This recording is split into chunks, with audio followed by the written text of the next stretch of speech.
Okay, everybody, welcome to another Thursday Night Forum. I have Gary here with me. Stan may join a little bit later. Tony, we may be graced, Gary, by Tony's presence as well. Oh yeah. So, listen, we want to get into not necessarily that preseason matters. It's more or less the matters around preseason. It's a little bit of play on words. I'm not one of those gooners that's going to lose my shit over two draws. Preseason, a lot of preseason is about getting legs into the minutes and having that supporting cast ready. Gary, we know about our first 11, right? We know the players that we can rely on. Where you have an Ederson, we have a Ramsdale. Where you have a Grealish, you may say we have a Martinelli. Where you have a Kevin De Bruyne, we've argued about this. We might have an Odegaard. I thought you were going to stop me there. Where we have a Stones, we have a White. Where there might be an Akanji, we have a Saliba. I was so happy to see Saliba back today as well. Or a Gabriel, right? That tandem. And now even where you have a Rodri, we have a Rice. So we know what our first team can do for us, Gary. But we want to maybe weave into tonight's podcast talking about the supporting cast. And, of course, we'll talk about the Nuremberg game today. But, yeah, how are you feeling? How you doing? And all that good stuff because, here we go again. Another season starts. Yes, it is. And welcome to the show, Ray. And see Stephen, the Arsenal Misfits in the house. Big Gun is also here. And assume we'll have some more guests, more chat room people joining us later. So, yeah, it's been hot. So, it's been hot. It's been hot. I mean, it's been in like the 90s, which I guess is what the 27, 28 degrees for those across the pond, maybe. Yep. Close to that. So it's been hot. So nights have been hot. The days are okay. When I go into the office, it's pretty nice because it's fully air conditioned. My house is not. So yeah. So dealing with the heat. Arsenal, as you said, yeah, they've had actually. I forgot that they did have the other preseason game, so we've got to see little snippets of them play in the first game, and then the second game, we're able to watch that as well. So yeah, I don't want to take too much. You don't want to go too far with what you saw, but you do want to see certain things. So are they going to be perfect? No. But I still need to see certain things. And the one thing that I told you, I believe, and others that listened to me is that I was hoping to get that the Havertz kind of performance similar to what we saw from a Jesus last time we saw one of our new incoming players come on and step onto the pitch. That's what I wanted to see. More for him. Because that would shut up the noise, and that was the one thing that I wanted. I wanted the noise to stop. Arteta does things we don't agree with, and most of the time he's right. So a lot of the times he's stubborn enough. Can you say that again, Gary? Most of the time he's right. Most of the time he's right. He will stick with something too long, but that's because he believes in what he's doing, and I like to say I can see things immediately, and most of the time I'm right when I see something immediately that doesn't look like it's going to work. Yeah. But he put the money and time into investment into a player, so he's going to see it through. So that's what I was hoping to see today, and we'll probably go through all the players that we saw today. Some shined, some did not. Some always shined. Some disappointed a little bit, but yeah. No, so I was hoping to have the noise for Havertz kind of just dissipate, but yeah, I don't think we got that response from his performance today. Yeah, I was laughing a little bit about the Mason Mount snippets from his first half in Norway, and we all know, it's very difficult to put a highlight reel together with one game. So definitely we're not going to be ranting because we know this preseason is a continual build-up. You're trying to build up ahead of steam now until the Community Shield where we face Man City. And, a lot of Arsenal fans are saying that that is a statement game. We'll talk about Arsene Wenger a little bit later. He won numerous charity shields, community shields. And, it is a trophy at the end of the day, and it's a nice way to start the season. But for us to build up into the season, we played Watford. I think Arteta, after tonight's results, said they'd only had 3 sessions. So it's really about bringing the squad back together. And we know we have to seal the deal with Declan Rice. We'll talk about that a little bit. And Timber. And there's an annoyance with Arsenal fans about the announcement and how long that's taken. But there is a build-up here, Gary. We go to the US next. It's an MLS game, and then the United game, and then it comes second fast: Barcelona, Monaco, and Man City. So definitely you don't want to be 100% right now at this point in time. So I believe you're saying you're not ranting right now, and I am not ranting also. Yeah. But there are certain things you want to see, right, Gary? Yep. Yeah.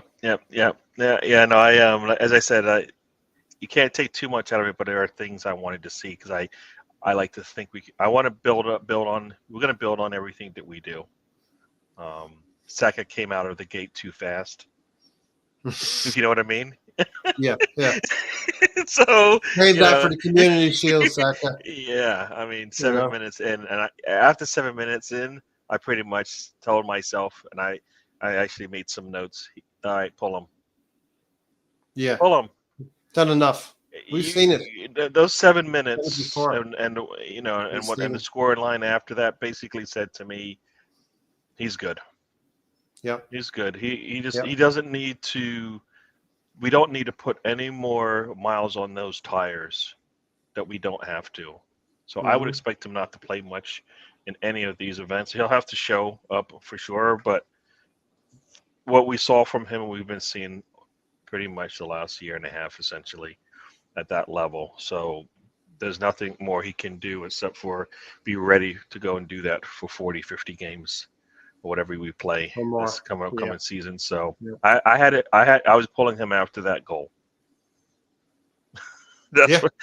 And like for the next and then 5 or 10 minutes later the onslaught came on, and he hits the ground, they bring him down. It's like, what are you doing? This is me complaining to Arteta. Just, you got your answer, he's good to go. Mm-hmm. We saw Saliba go out there. He looked good to go. Gabriel Margalez looked good. White looked good. I mean, the starters that played I forget who the stars were in this game, but most of the stars that came on, all looked really good. I mean, Ramsdale, White, Saliba, Gabriel, even Kirill looked good. Partey, Partey? Trossard looked good. Like, Partey did not stand out for me the way I thought he would. I don't know if I was looking at the wrong thing. Trossard looked good. Erdegaard, of course, missing the start was a telling sign. Saka, and then Nelson and Nketiah are trying to fight for a spot, right? So, Now Welcome, Stoney. Stoney, welcome Stoney. Welcome, BX Gunner. Welcome, Steven, as well. Yeah. So, hey, Steven said, Gary, what is there to blow a gasket over? Our third string keeper made a mistake that cost us a preseason win. That means nothing. You know what? For me, it means something because I don't like. It's nice to win. Well, no, it's not. It's not the fact that the goal was scored. It was something we've seen from our senior player. We've seen from our senior goalkeeper. So for me, it was either you're allowing it to happen or you're teaching it.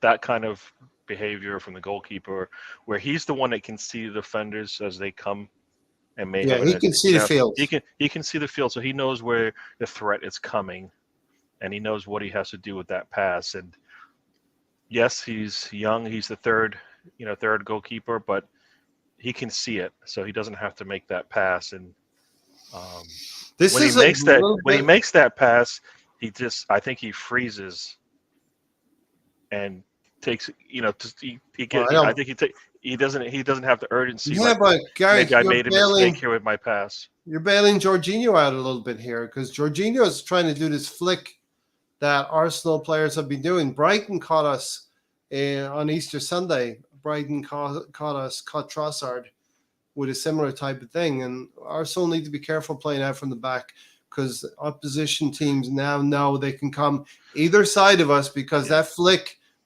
is trying to be engineered from. Does he know that the Trossard. defender's right there? He has to. Like You look over your shoulder. there's two thoughts. There's two thoughts to that, right? For me, anyways. Yes, you need to know have the awareness of where you are in the pitch and who's around you, but also when the goalkeeper puts a pass and you assume that they can see the threat as well. Everybody takes care of their own business, right? For me, if I put you in a bad situation, you're going to be pissed off at me. I have no doubt about it.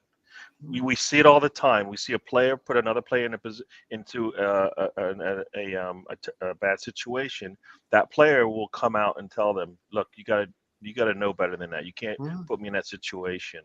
And the same. That's what that pass looked like. It was a pass that put Jorginho under pressure with a player who was coming downhill. Because in one breath he might not be thinking that pass is coming to him because the defender's there, right? So he's behind, like that defender's like I don't know. I didn't see the build up to it, but for me there's two sides to that, and he had a good run on that ball because he was able to put his foot right where he wanted and shoot. Like that was the easiest goal he's ever going to score. I mean, it was like the ball was almost like to him. Like we never touched the ball, so to say that the flick was an issue for me. Well, he's trying to block the pass that Jorginho's making, and in the effort of blocking that pass, it ricochets off of his foot, and the goalkeeper's out of position. Yeah, the goal trickles into the net. For me, yes, we were debating this. We're not ranting about this. It is a preseason friendly.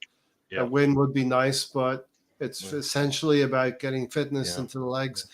For me, you have a third string goalkeeper, Gary. True. Yep. And he puts him in that position. But Jorginho has got to be able to take care of the ball and understand, yes, the goalkeeper has given me, but Jorginho makes the first touch on this. He could touch the ball to his right or touch the ball forward a little bit instead of trying to just do a quick flick to his left side. True. Yeah. Spencer's joined us. Welcome to the show. Yeah, definitely. Yeah, welcome to yeah. No, as I said, I kind of feel like you're right. Like I think it's a two-way street. Both players have something to do with it, but I also look at I've seen this before. We have seen it before from our goalkeeper, our top goalkeeper, and our first choice. So like I said, it is something that I've seen before. So it's something that needs to be, they need to, aware. Like we've made some really poor passes today under no pressure at all. Yeah. But there was no pressure on him to have to make that particular pass where it was more of a 50-50. He wasn't making a pass that, well, my guy runs to it. He's getting steamrolled by the defender. It was a pass that was well behind him, so the defender coming downhill got there first. But like I said, that's what I saw from that. I move on from it, but that was it was. I don't think it was I think, like I said, the fact that I've seen it before. It's not a nice. I can't necessarily blame it on Jorginho for that one, as much as it's definitely twofold. He's supposed to. You're telling me that Jorginho is supposed to make up for a poor decision by the goalkeeper. Yes. Not everybody can do that when they put you in a bad situation. Right? No, but he had the opportunity to know who's behind them. You scan over your shoulders, and when you're in that position, you have it back to the. Like I said, I didn't see what happened before, whether or not he even knew that. It's one of those things where you're standing on the pitch, he's a midfielder, looking at the goalkeeper, and he's got to be aware. You're thinking it's going to the outside. Like we saw Holding pointing to make that pass in the Southampton game. Yeah. As opposed to give me the ball. You know what I mean? Because he had nobody on him. Yeah. So We've I don't seen know. it a few times. Playing out from Yeah, the back is a yeah, risk reward type thing, yeah, and we yeah, have caused a couple of risks yeah, to result in goals. And yeah, obviously, this has to be a klaxon call for the way we're playing out from the back and be a little bit more careful with true, the ball. You know what I mean? true. That was a horrible pass selection. Um, Jorginho's a midfielder. He's got to be aware of who's around him as Yeah, well. yeah, BX, I don't think it'll happen in the United game. We have United on the 22nd. If this team goes out again, it will be an embarrassment yeah. of a We'll, loss. we'll, we'll have at the worst case, we'll have Turner, and you can tell the difference between Yeah, a first string U.S. goalkeeper and a third string. I don't even know if he's even third string or fourth string goalkeeper for Arsenal's. I think he played what in the Irish league or in the in the Latvian. British. I think he's like Okay. Latvian or something like that. Yeah. Yeah, but he played? He went on loan, didn't he? Or Hein Yeah, was I'm or not sure where he went though. You know, okay. Yeah, Cedric had a horrible pass, says Spencer, that turned into a scoring yeah. opportunity. And that's what I'm saying. So a lot of times it was these lazy. I guess I'll call them lazy passes Mm. um, that just set up. Yeah, as Beeks Life kind of after said. Xhaka. Yeah, Go ahead. Partey was trash, Yeah. and So I don't know Spencer about said, trash, but he definitely was not. He definitely didn't help. Like when the game. So this was a perfect scenario because I heard somebody say this. Erdegaard is going to start. mm, Vieira is second, right? We knew that was the starting lineup. You didn't even see. They didn't even get the chance to change it. Erdegaard can't go. Vieira steps in. I heard people say he wasn't ready. What? What? from the little I saw, I thought he had a tidy game, and some people are still talking about Fabio Vieira in terms of needing to get into the training. Did you see when he Uh, fell down in the game? no, You didn't see? I, Okay. So I he's have to still say a I little didn't see light on much his of it. feet and I didn't can see a get lot of the blown game. over by any slight contact. So Um, he's still got that as a little bit of an issue. But like I said, some people said he didn't look like he was ready to play. And I'm like, dude, your last season wasn't really, no, I don't think he was happy with it. And I would expect him to come back into this season, going, I'm going to do much yeah, better, be prepared yeah. for anything that comes up, knowing full well that he is second right now. He hasn't been taken from him yet, um, but he's second right now to Erdegaard, and he goes in when Erdegaard comes out. So if he's not You know, ready, then he's in the wrong sport. there's gonna be times this season, Gary. We're hopefully playing 55, 60 games this season, and there's going to be situations where Erdegaard needs to be rested, and Fabio will play. You know what I mean? And that's what Yeah, we're talking about today. The supporting cast. BX thought Kivior looked good in that inverted midfield, yeah, Zinchenko type role. A lot better than Nottingham Forest at the end of last season. yeah. You I know? don't think he was prepared for that in terms of like, here, this is what you're going to do. That's what Yeah, I feel. I yeah, feel like when we see something like that, it's like they were never actually thinking that they were going to ever play in that position. They were more thinking he's probably more thinking I'm going to be a center back, at least for this season. But he did show, like you said, he looked much better and comfortable yeah. Um, playing this time. BX said Eddie needs to be sold as soon as possible. Fabio needs a loan, and Balogun had better get better. So we are going to weave through a lot of the players. Turner, Emil Smith Rowe, Balogun, Jorginho, Nelson, Kivior, Fabio Vieira. That's just the short list that I have right now. We are looking at all of these players looking from the outside in, Gary, and they're going to have. They really need to have if we're going to be successful, they're going to have some serious minutes this coming season, and Mikel Arteta is going to have to, as you always say, rotate and be more. Make more use of those players. And it may not look great at times, because we know what our first 11 can do for us. Spencer said it honestly was a ton moving pieces thrown together, and it showed 20 players got on the pitch. So, we're not going to take too much from this game, and we can't. We're going to have to maybe look at as preseason pushes on and we get into more competitive games against Yeah. United, Barcelona, and Monaco. So here's a question for you based on that. When Yeah. should we expect any player that comes in and puts a red shirt on knows what they're supposed to do? It doesn't matter if they're in the academy. Doesn't matter if they've been sitting on the bench all I'll take season. that question. Because for me, that's what we talked about this multiple times, that the academy should to train the same way as the first team, so that there isn't any like learning curve because they've been taught these things. Yeah. The academy players looked pretty good today. Nwaneri had really good. They all looked good today. All the academy players, except for the goalkeeper, on one mistake. But and I think goalkeeper's a little bit different situation. But I think the field the players on the field look pretty good. But sorry, yeah. So like I said, when should we expect any player to come in to know at least what the system is? Okay, I'm going to say the Man United game. We got to be ready to go. The Man United game and the Barcelona game. There's going to be an MLS All-Star game, which you could probably tell me a little bit more. I don't know if you know more than me about it.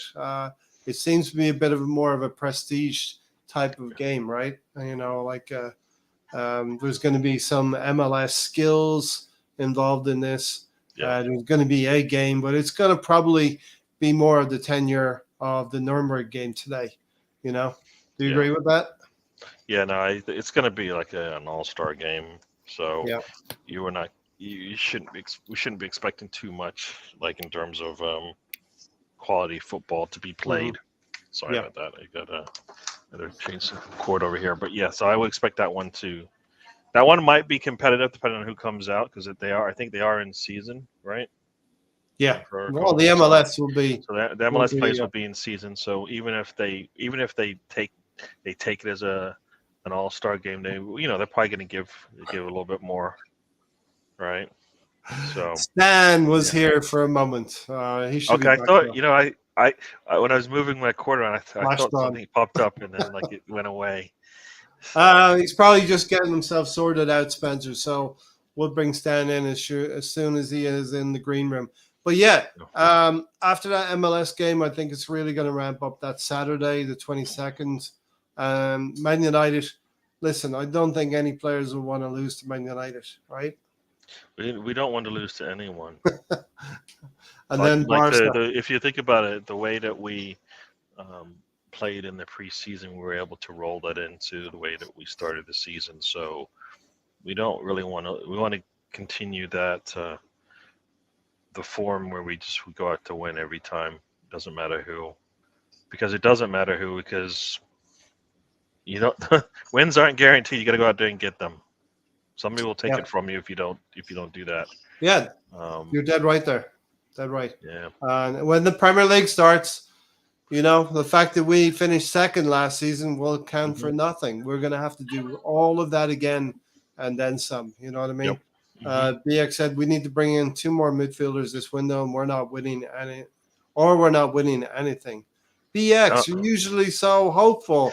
I don't think it's an and or. I think 2 more midfielders not guarantees us, but improves our odds, and lowers the risk of us failing. And I think it increases competition, so maybe we'll get the best out of the players. It sounds simple, right? Yeah. FA Cup, 5 or 6 games. Yeah. No, it's not. Yeah, and I hear you. It's for me, it's lowering the risk. Yeah. So I'd rather lower the risk. It gives you more opportunities, right? I'm not at all sure about Thomas Partey. There's a win-win situation here. Mm-hmm. If we sell him, we get a decent amount of money for him this season, albeit a player who could help us, not through the whole season, but could help us for a large part of the season. Next season, we might not get the same value we would this season. If we get Partey sold and bring in a top quality midfielder like a Tchouaméni, then we won't really regret letting Thomas Partey go. If it's Alavia, then we have a possible couple of years where we're waiting for Lavia to reach the heights of apartheid. So Yep. it's a sticky situation. I know a lot of us would like to just add 2 midfielders right now and still have Thomas Partey, every other player at the club, but it's obviously not going to work like that. Players got to leave before one comes in. Maybe we get one more midfielder as it is, but we're probably well stocked right now. Gary, what do you think? Well, I guess it all depends. Like, so if you sell Partey and bring in a Tchouaméni, Ta-da. it's going to cost us a bit of change there. How you stand, right? But if you were to bring in a Flavia and he sits behind, Rice and Partey, and you get him ready to go, it'll be cheaper to bring him in, and maybe Partey walks for free or whatever. But I think the difference in selling him and then spending the extra on Tchouaméni. So you for me, it's a wash either way. Mm-hmm. So I'd rather have a Lavia who doesn't have to play and can learn from 2 players in front of him than maybe a Tchouaméni who we don't know how he's gonna fit in the Premier League. Yeah, and will we don't know how to say his name either. I don't know how to say his name. He's doing a lot better than the Erdegaard. I wish I knew what his first name was. Maybe that's. Gary, you gotta fake it. Just fake it. Just act like you know the name. But no, like I said, I kind of feel like you for me, you can't go wrong either way. Yeah. So I mean, I would rather have Flavia come in and learn from Partey and Rice. Flavia, sorry. Flavia Briatore. Yeah, that guy. So I rather, so I don't think we can lose either way. Either we're going to bring in a good player from Real Madrid, or we're going to bring in a youngster who's going to learn and not be dependent on immediately. Upgrading the playing staff. Here is Stan representing New World Order, black and white. Stan the man. All right, Stan, welcome to the show. We're talking about Thomas Partey possibly leaving. How do you feel about further tinkering with midfield? Just to rewind a little bit, because I was listening in earlier, just to touch on the friendly. I didn't really. I had it on. I woke up. I was watching it in bed with German commentary, which was quite frightening at times. I got quite excited. But it's one of those ones where I'm sort of like, when I watch football in bed early in the morning, it's not a good recipe because I tend to doze. So I mean, I didn't even see the Jorginho goal. The next thing I saw was like 1-1. I was like, oh, I wonder what happened there. And I saw on social media that Jorginho had scored a goal. But I never really take pre-season friendlies, especially the very early ones, that serious when it's a case of, I can't use all of the players that I'm really going to be using next season because some of them ain't back yet or some of them haven't signed yet. And you see players turning up that might not usually get a look in. And I usually think that it's more about fitness, getting some minutes in your legs, making some nice passes to sort of like catch the manager's eye that you've been listening to what he said in training. Yeah. But I mean, as for the young goal, the last time I think we played this team in a pre-season, I think we won 5-3. Didn't they score 2 own goals themselves? So it happens, right? Yeah, that's true. I remember. So I don't put too much into it at this moment in time. But you was asking about Thomas Partey, and I stick by exactly what I've said on this broadcast on a number of occasions now. That I think that when you've got a person in a situation that is getting hearing a lot of noise from the opposition. That's how I like to put it. Is hearing the noise. The management's hearing the noise. The ownership's hearing the noise. We as the supporting fans, we hear it, right? You go into social media, there's more noise. Yeah. I think that may have been a reason for his drop in form last season, where he was going from, being named as one of the best in his position in the league, to totally falling off of a cliff. I think it played a part. And I'm sure that if the management are as caring as I think they are about the players and their well-being, and well-being being something that football embraces more now in 2023, I'm sure there must have been a conversation where it's like, and I'm paraphrasing, Nobody's deaf. You, me, we're not deaf. The best thing I think for you as a person and for your career is to perhaps kickstart in another country. But I mean, the reports that we hear that conflict with that is that Thomas Partey seems to be, well, I'm all right. I want to sort of stay. But and it seems to be the club.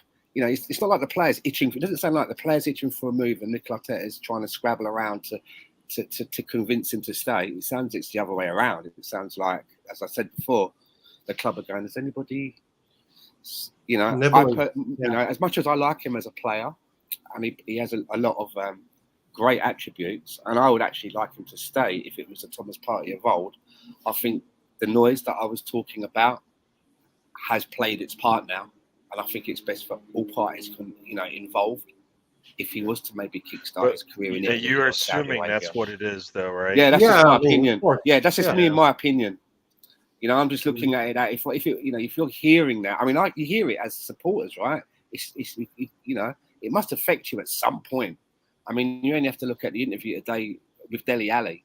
You know, it's all well and good. So they own all this money, and that they are people. Mm-hmm. You know, people can go through depressions, whether they're the king of a country, the prime minister, or a guy that works on a shop floor. It doesn't, you know, the amount that you earn financially doesn't, you know, it doesn't sort of like pay an effect of if you've got mental problems, I suppose. You know, you're hearing, you know, your feelings, your emotions. So that's just, you know, I don't know that any of that to be true, but I just think it must be playing a factor because there is a noise. And as you know, opposition fans, and I'll give you a great contrast as well. Mm-hmm. Opposition fans in England, it's very tribal, isn't it? If they hear a whisper about a good player on the other team when they come, they will use that to try and put them off their game. That's what it is. They're trying to be the 12th man. And the contrast to that is, I worked yesterday at a Canadian football game. I've never been to one before. I happened to be working as a security detail there. And it was at the Vancouver Whitecaps against Austin, Texas. And I had an opportunity, because I was pitch side, to really watch the crowd. And I was interested to see what the atmosphere would be like. And it's a completely different thing. It's more like they've gone out to see a show. You know, they are cheering and clapping and stuff, but it's not as it's not as intense as what I remember going to a game in England, watching an Arsenal game. It didn't seem as much as of life and death. It seemed a lot more cordial, you know, and everybody seemed to be eating and drinking. And the food, you know, when I say eating and drinking, you get, you know, refreshments at English games, but you know, and you see those posts and they say, this is what I bought, and it's like a hot dog with no butter, and it's just like this woeful sausage. These people look like they were eating good shit. It was like they were like, you know, they were being looked after. It was a very different affair, it seemed to me. And I suppose it's probably like, I suppose the Austin supporters were more maybe people that were from there that happened to live in Vancouver. So there's not a lot of opposition. Do you know what I mean? It didn't seem like there wasn't that, you know, I never heard any swear words. No relegation. One fucking hell, or what the fuck are you? Do you know, I never heard that. Anything. It was a very different affair. Yeah, no relegation, maybe no top four. The fight for really is just about playing the game and doing the best that you can, I guess, you know. All right, let's see where we are. Spencer, and I see Jack has joined us as well from Anfield Road TV. So big up, Jack. He might be able to chime in on this one. Liverpool losing Henderson is huge, but they brought in two. We have Rice. So, you know, Liverpool brought two players in. Now Henderson's moved on. And Gary, the effect of this Saudi league is probably going to help a lot of. Is that where Henderson's gone? Has he gone there? Yeah. Saudi Arabia. You know, and you can't blame players for going there in the final years of their playing career, making some good money, and maybe they have charities that, you know, this money will trickle down through Jordan Henderson's charities and things that he wants to do, Gary. Yeah, I mean, you hear a lot of people talking about, I guess the dirty money that's being given to these players as well. So it is a there's two sides to this thing in terms of what's going on there. Because there are a lot of people, they want their football, but they also want their team to do better. So in one breath, they're like, oh, the Saudi League this, the Saudi League that. But guess what? We just got rid of players that were, cost a lot of money, or we got money from those players, so we're okay. So, you reap what you not necessarily you reap what you sow, but you know what, you talking as some people say, talking out of both sides of your mouth in terms of what's going on there. The league is okay with it, so that's why there's no issue there. I think so. I think I think there's good and bad people everywhere. Some people right next door. So I don't. I mean, so they can take that money and use it well for their family and for people who are going to be in need. Because I think every footballer now who has a high profile, we've seen Bukayo Saka go back to Nigeria and do things there. He has got people who rely on him.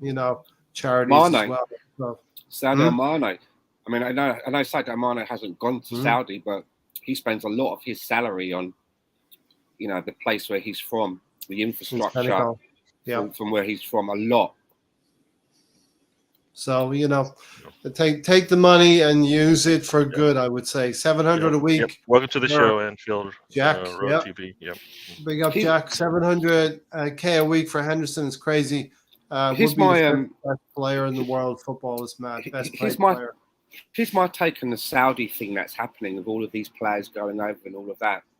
For me, I'm like, well, I don't understand how, whether you like it or not, I don't understand how you can complain about it, because I don't think that, there's no different to Europe. Europe has been pillaging South Africa for players and Africa for players for how long?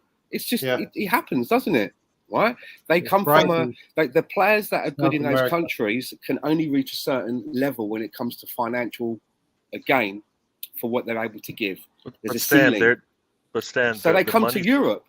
No, but Stan, the money's cleaner and they don't do wrong by their people. So, it's totally different. Yeah, exactly. Stan didn't take it the way I wanted him to. Yeah, but there's a war in Ukraine. That's in Europe. Europe isn't so sanitized. It isn't as sanitized as you think. You know what I'm saying? It's and as for where the money's coming from, I mean, these places oil rich. They have one of the biggest commodities in the world to make the money from. So I mean, I'm not going to judge them from where the money's going to come from, but I'm not saying that I agree with it. But I'm saying that I can't complain about it because I've seen it. Europe's been doing it for years. They go to countries like Africa or South America. They get the best players. They get them on a good deal because there's only a certain ceiling that player can go to. And that player starts to earn big money. Stan, look at what Brighton's been doing. And also in the 70s, when the MLS first emerged in the 70s, and they were attracting players like Pele and George Best. When I was doing all of that and paying them big money and that to try and raise the profile. Is that any different? Not really. Yeah. So, I mean, at the end of the day, I mean, you're not twisting the player's arm. You're not holding the gun at his head. He can say no. But they've said yes. I mean, look at Steven Gerrard. He's gone there and he's going to be earning 20 million for a 2-year contract. Steven Gerrard, he hasn't, what has he achieved? I mean, and for me, if somebody turns around and says, well, why are you doing this? And they say, yeah, I'm doing it for the money. I can't argue with that. If they say, well, ever since I was a little boy, I always dreamed of playing for Al Hilal, then I'm going to be like, all right, here we go. Do you know what I mean? And when they wheel all of that stuff out. If you're just going to admit and say, it's a great deal, I'm 29 years old, I'm going to be able to make enough money, not only for me and my family, but maybe for my grandchildren as well. Exactly. How can you argue with that? I don't see how you can. Maybe you don't want to hear it. Because football, football's different to being a footballer than working at your local bank. You walk into your bank and the teller says to you, oh, I'm leaving next week. Oh, where are you going? I'm going to a bank in Saudi Arabia because they're paying me more. Oh, I'm really going to miss you. I like you in my bank. It's a job. Steven Gerrard's family could be sitting pretty for the next 50, 60 years based off of that, And who wouldn't want that? Yeah, who wouldn't want it exactly? Now the other thing is Brighton. They have sent One last scouting thing, though. network. One last thing. I'll tell you one Yeah. player that's not going to go to Saudi Arabia for love nor money, and that's Jack Grealish, because you can't drink there.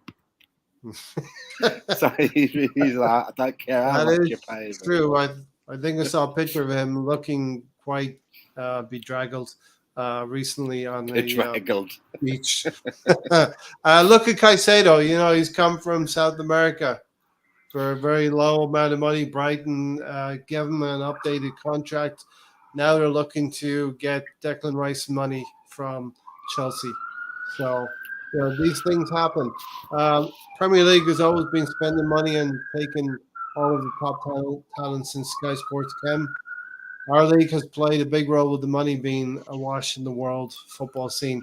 It's gotten so bad now that European clubs can't even keep up with the payment of the Premier League. So now the Saudi Arabia is seen as a thing. But we want to get back to the supporting members of the cast that is Arsenal. And, you know, we're going to probably weave in the Dele Alli a little bit into this as well, and understand the pressure that these players are probably under. Gary mentioned the Hill End Academy players played better today than maybe a Fabio Vieira or a Jorginho. You know, the ones who are just on the cusp of maybe playing. Maybe So who caught your eye, Gary? Because I was nodding off. I know there was someone. They all looked good. Who was there? You know that kid that came when he was like 15 years old that time. Did he play? Ethan Nwaneri. He was really good, because he, in the middle of the pitch with players all around him, he was able to split defenders and move the ball up the pitch. And I'm like, what position was he playing? Like an Odegaard sort of. He probably was playing. Right. Well, he's probably playing a little bit lower than Odegaard would have played on that right side. Yeah. So definitely in the midfield, but like he looked really good, comfortable with the ball at his feet, no matter who was around him. I don't know when they started practicing compared to the first teamers, if they've been practicing for a while or not, but the situation did not look too big for him. Did you play any defenders from the academy by any chance? Will Walters was playing. And, that's the name I've seen on the bench for all last season. Yep. He didn't. Yeah, Trusty played. He actually had a really good defensive play. How was that Walters kid though? Was he? Because I've been saying for a while that we don't really seem to bring defenders through from the academy. Yeah. I don't remember him doing much. Okay. But like, he didn't stand out negatively like some of the other players did. There's who stood out negatively? Lewis Skelly. He actually had a really nice pass that opened up things for Balogun, and Balogun missed what should have been a good shot. Yes. Yeah. Really? Yeah. So so like I said, the youngsters looked really good, especially those in the midfield. His value's gone down a couple of quid. Well, that's the thing that I was saying. You know what? Arteta does this all the time. A player that you want to sell, you put them on the pitch. They don't shine, and all of a sudden they're tainted a little bit. That missed shot was like, you look at it from different angles, and you're like, how in the world did you not put that ball between the posts? Really? You know. No. So it was So it's Rosen at a certain point. Yeah. Where he and like Jesus had a miss as well, so maybe it's just part and parcel to this is the way our strikers work. Oi, Stan. Oi, stop talking down our strikers. No, but I mean here's a question though for you though. What about Eddie? How did you? Okay, we're not talking about him because there's a reason why we're not talking about him. That's really that way. Okay, you stunk up the place. He's in the first 11. That's why we're not talking about him tonight. He started today, so he's one of the first. He got what he wanted, and then he didn't show. Like I understand it's preseason, but these guys are fighting for a job. Like, this is your job interview. You go in. This is the first interview of what should be like 4 or 5 interviews, right? You got to shine in all 5 of them, or else you don't move on to the next one, right? Yeah. At some point, Arteta just goes like, "Oh, well, I know what Nketiah is. I don't need to use him when I play Manchester United." You know what I mean? And you don't want that. Yeah. You don't want that at all. If you're trying to fight for a spot and make sure Balogun isn't, even considered, right? Like, do you take the risk on a player that has high potential, or one that you feel like you know the ceiling already, and the ceiling isn't? You're there, Mm. right? And you know that ceiling could be broken possibly by that potential. You know. So what? So Balogun hadn't played. Eddie played, and Jesus. We had three have a and they all looked pretty pants. Yeah. Balogun. No, it's not good, is it? Balogun did it. Balogun had a really good first touch that opened that put the goalkeeper to the ground, and when he goes back to his right foot, you're like, all right, he's going to be able to score this one, and he hit the middle of the side netting. Basically, it went over the middle of the side netting, so it was just like a hit the net outside the post. Not good. Question though, don't we say it's a good sign that the striker's getting himself into that position? You're saying that about Jesus all along. Guess what that turns into? It turned into possibly if he was playing a full season. We've had this conversation before, haven't we? And I know there's two sides to it. Was it me and Gary? I think it might have been me and Gary that had this conversation. I think it might have been the season before the one that just finished, where I kept saying that I think it was about Eddie and Ketia. I might have been focusing on, and I was saying that what I didn't understand is that for me, I always felt that when you're playing in that position as the striker or the person that's going through the middle, whether it's a striker, a centre forward, or a false nine, whatever, I've always felt that the hardest bit is getting in the right position at the right time. The goals will come. Do you know what I mean? I think that's the hardest. Yeah. That's the hardest part. And then maybe tucking the ball away is the easiest bit, especially if you're a penalty box kind of striker. I know there's skill involved. You've still got to finish it, but if you can get yourself into the right position, you're more than halfway there, I think. And a lot of our strikers seem to do that, don't they? Eddie does it. Jesus does it. They get into really great opportunities. But then if we studied it and said how many shots they take on target and how many go in and how many don't, it would be an awful. I'm sure it would be. Yeah. I don't get it. No, if you look at that play, the way it built up, the academy player gets the ball. He doesn't really have much time to think about it. As soon as he gets the ball, he just puts a pass in straight up through the middle. Balogun is making a perfect run, gets a touch on the ball, sees the goalkeeper come up, puts the ball on his left foot, cuts back to the right, gets the goal open. All he has to do is just slot it in on the near post, and he scores. A little bit of that was the goalkeeper still on his feet, diving a little bit. At his feet. I mean, again, is it polite to say that it's the first preseason game? Players they've stopped. They've been on a holiday. They're getting off some cobwebs. But another question then for you. I know that my man, because I noticed when I first woke up and before I thought, half an hour before the game, I looked at the lineup and I saw that Odegaard was starting. And then when the game started, I noticed that T-Bag was playing and Odegaard wasn't. Is there an injury with Odegaard? And two, slight injury. How did my man T-Bag look in your eyes? All right, so next we're going to talk about something else. Gary changes the subject. What story of Balogun this season is he expected to stay? Still up in the air, Jack? We don't know. If he has a good preseason, he may convince Mikel Arteta. But we may have to balance the books. Who knows? Yeah. Vieira, like I said, it's. Is he still bad? Because I thought he was injured, right? He didn't go to some Portugal team. I think he had some good moments. He was withdrawn, but then he's playing now, so he's fit. So. Yeah, that was surprising because as you said, he had an injury which knocked him out of the Brazil team under 21s, Portugal or whatever it is, Portugal, right? Yeah. So when that happens, you figure, okay, he's not going to play for us for a bit because why would they kick him out if like a week later he's ready to play? It seems like so he's playing. Right. So it doesn't look once again the levels drop. Where was he playing? In Xhaka's spot. In Erdegaard's spot. Slight injury to Erdegaard. Shouldn't be anything major. Vieira came in at the last second. But the problem is the levels drop, and we can't be having that anymore. Right? Was he lightweight on the ball or bad passing or what? What was his deal? At one point later in the game, a defender, I think, leans on him and he falls over. Blew on him. And he, oh. I was like, come on, At one point, dude. the wind changed. The wind changed Because in the ground. he's on the attack. So you're on the attack. Let's do this. All of a sudden, the defender man. comes in, bumps legs with him, and he's on the ground. You're like, oh, man, come on, dude.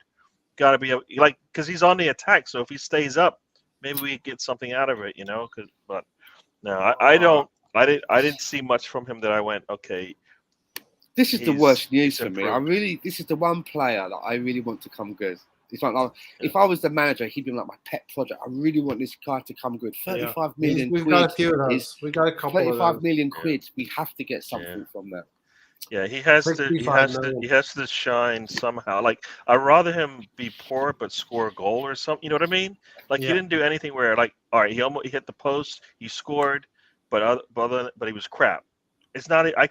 There's no. Where's the silver lining where I go? All right, there's something good that we're gonna see from him. Nothing that I saw from him. Now look, we got to take all of this in the context of like a behind the scenes game at Watford and this first preseason game in Nuremberg with only, I think Arteta said, 3 training sessions. I think they've been on the bike more than been on the field. The one thing I did notice when I was watching it, I could really hear Arteta shouting a lot. And do you remember when it always used to be Danny? Today it was Thomas. I remember hearing that, thinking, wow, man. Jack said, it's all right, lads. We paid 65 million for Naby Keita. Every club will make a decision of paying a reasonable amount of money for a player or players that will not work out. It happens at every club. I have a question that just popped into my head that I saw earlier. What are your thoughts on the panel and everybody in the chat box that the fact that, you know, if you do go to games to watch it live, that season tickets are now 1,500 for a season ticket. Mm-hmm. And then if you want to go to the away games, apparently you've got to pay another 500 quid. And Arsenal, for a pre-season friendly, have charged everyone, if you were going through the channels, I think it was like £6.99 or £4.99. I mean, shouldn't that just be a freebie? Yeah. Or do you think, or are you of the opinion that, well, if you're going to be paying 105 million for a player, then the club has to somehow start, you know, to get some money back? I mean, Stan, they're going to sell shirts. They're going to sell shirts with 4 letters on the back, RICE. You know, and you know, you can say the shirts probably are only a very small percentage of it, but you know, they'll get their money back. They don't have to charge Arsenal fans, that much to watch a first preseason game in Germany. Most of those fans found an illegal stream somewhere.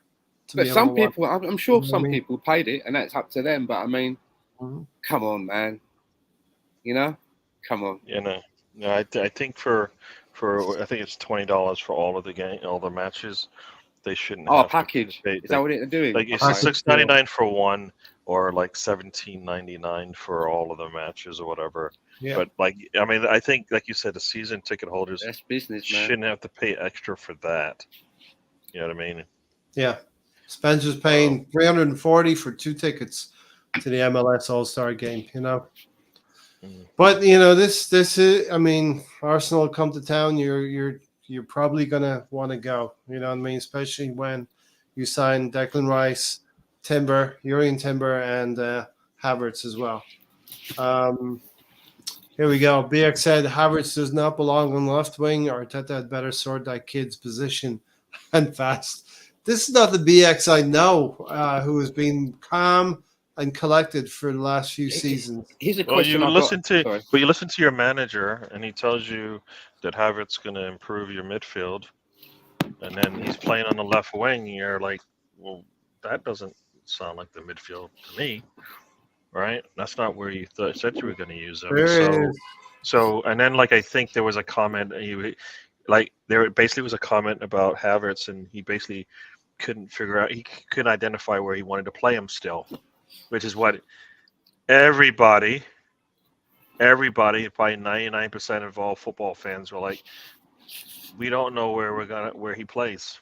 Yeah. What's the best position for him? Here's a question, You can't- right? That, You can't go back 4 years and say that's where he played, because for the last 3, he's played wherever he's played, and it hasn't looked good. So Arteta's got, like, this is I say not necessarily make it or break it, but this is a big challenge for Arteta to figure out how to get the best out of Havertz. Yep. Such that it's not the biggest bust of all time in terms of money spent, and Arteta's return on Pepe. investment is terrible. You know what I mean? Mhm.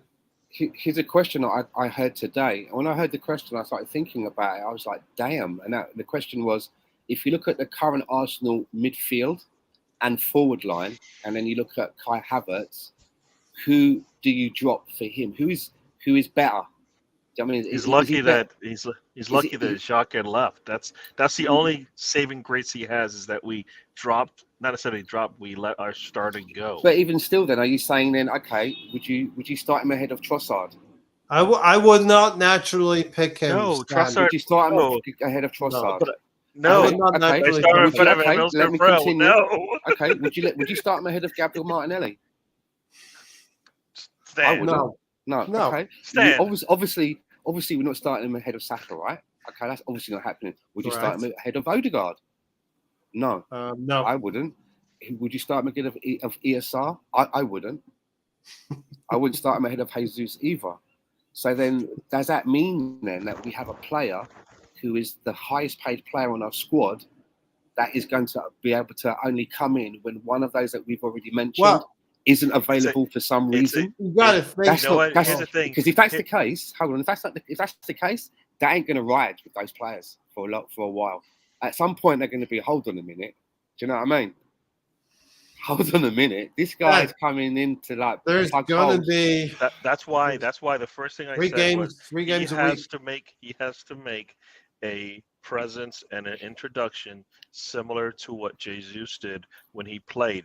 And yes, it is preseason and it doesn't matter and all this other crap. But I tell you, when Jesus came onto the pitch for the first time with a red shirt on, we all went, there we go. That's what we wanted right there. Yeah, but and we saw it every game until he got injured, basically. He came in, he played in the position that he was going to be deployed in, the correct position, and he came in with the players around him. Whereas, as I understand it today, it was a hodgepodge, right? Havertz playing on the left, he ain't starting on the left for us. That was just to get him on the field. Get him on the field, get him in there. That's what that was about. I will say but the mentality. That's not an idea for next season. But it doesn't help the mentality of the player who knows. He knows he's been terrible for the last 3 years. He knows from the media that he he needs to show. And so you need to be able to put him in situations that build his confidence. By bringing him in the second half the way that he did, that to me mentally doesn't help him out. Even if you brought him in with all of the starters, for example, he needed to shine. He needed to have a success with his presence on the pitch. And let me say one thing though, right? We fully recognize today was about minutes for players, getting minutes into the legs. I don't think we're in a situation where the player has to prove himself in one game, right? Do you think that's fair? I told you I told you the only way this is going to work. The only way this is going to work, I think the player knows the introduction and the presence and the influence that he has on the game looks similar to what we saw last season. Because for Jesus, we don't have time to wait for him to catch up. Let him get some minutes. Let him get some acclimation to his teammates. Let's give him a few more games, Gary. And I'm not saying he's going to score by the time in these early games, you'll see games where we'll have like maybe 3 10s on the pitch with 2 of them playing wide. And they're never going to play wide in a Premier League game or a competitive match. But it's like, not all players are back. I just want to get some people out there. I want to use all my substitutions, make them feel part of it, get them to play in front. And I get I get that side of it, but also get what you're saying, Gary. You're like, well, why aren't you using them when you're going to use them? Why aren't you playing the tactics that we should be playing going forward? But I just think that in the early games that happens, and I think the players accept that. I think they know that. They're aware of it. And what they're doing is they're saying, okay, we're going out there and let's just, when we get the ball, and I pass it, let's try and make sure that the ball goes to someone else in the red shirt. Yeah, because when we play Nottingham Forest in our first league game, each and every player needs to be at about 80%, 85%. You're not going to be able to hit the ground running at 100% because you're still building up your fitness. We did You can last win season, man. games. You can win games at 85%. Do you know why I don't put stock into pre-season friendlies? I can remember maybe 3 seasons ago, I think it might have been 4 seasons ago, where we had a pre-season, and for some reason, Eddie and Ketia, it's similar. Not all players are back yet. Some players need a bit more of a rest because there was an international thing. And Eddie and Ketia got a lot of games in pre-season, and he was ripping it up. He ripped it up. When it came to the league, didn't happen, huh? No. I disagree because I believe this is a everything matters, or else we shouldn't do it. So this, to me, like, I'm not expecting all 11 players to click and all of that, but I expect to see something where I go, okay, I can see how this is going to work, like in a few minutes span of the game. Like I said, and that's why when I looked at we're going to go back to last Thursday when we talked about Dennis Bergkamp. When the academy players came on, I saw little sparks from them that looked really good, right? Yeah. Look, I don't know why. I just got this image of Gary, like he was the manager and a pre-season friendly, and not everyone's back yet, or someone's still on holiday, and he looks at his squad against Nuremberg, and there's only 5 players from the first team that he would maybe pick from the 11 available.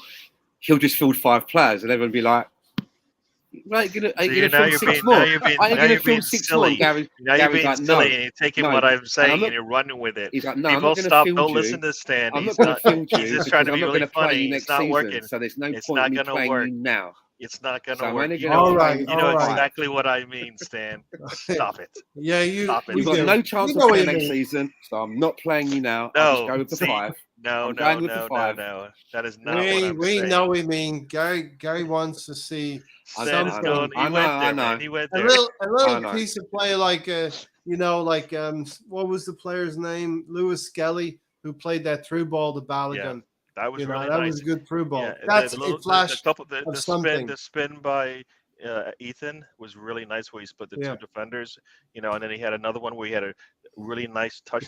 A ball came in from distance. He softly put it to the ground and was able to spin out of it and move up the pitch. So, like I said, there are little things, little snippets of play that you go. That's and look, good. I can't remember exactly, Stan. You might be able to remind me, but what's that? I'm going to go back to Dennis Bergkamp. Oh, yeah. He had 8 or 9 games where he didn't score a goal. He was brought in to score goals for Arsenal in the actual league. He probably showed glimpses of it in 7, 8 games, and then he finally got off the wagon, right? With 2 goals against Southampton.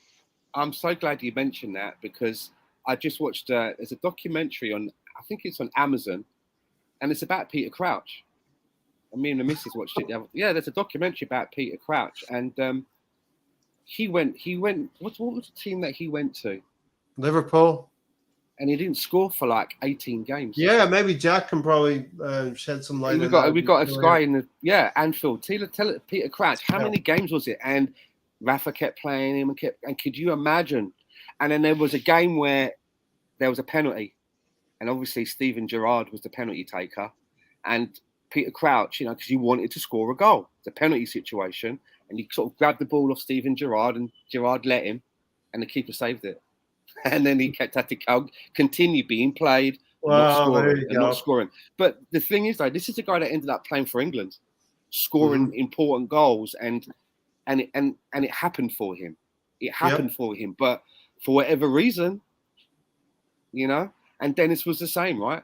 I can remember the headlines. I can remember because, this is before social media, but I did know about. But I knew about Bergkamp before he came to us. It's one of those ones that I used to like Dutch football, and it took about 8 games, didn't it?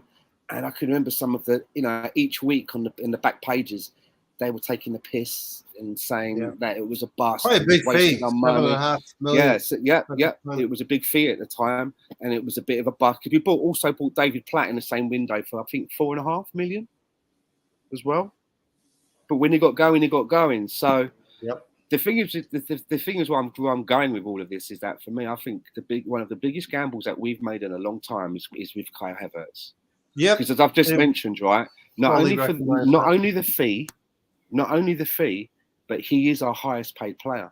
He's getting paid more money than Gabriel Jesus. Yeah. He's our highest paid player, right? So what I'm saying here is, right, if he's not starting every week, do you know what I'm getting at? If he's not starting every week, or we try to start him and it's not happening, and he's on the bench, at some point you've got to think of players thinking to themselves who are starting every week, they're being consistent every week, they're continually getting picked, they're helping the team, and they're not, and they may feel that they're not being rewarded in the same.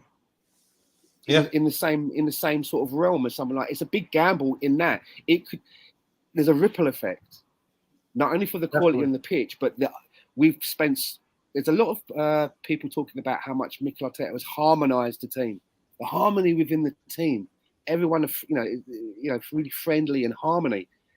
This could upset that a little bit. Yeah, I mean, throw in high-profile games in the Champions League. Players are going to want to play in the Champions League and going to want to play in the big games as well. And you have to keep your dressing room happy as well.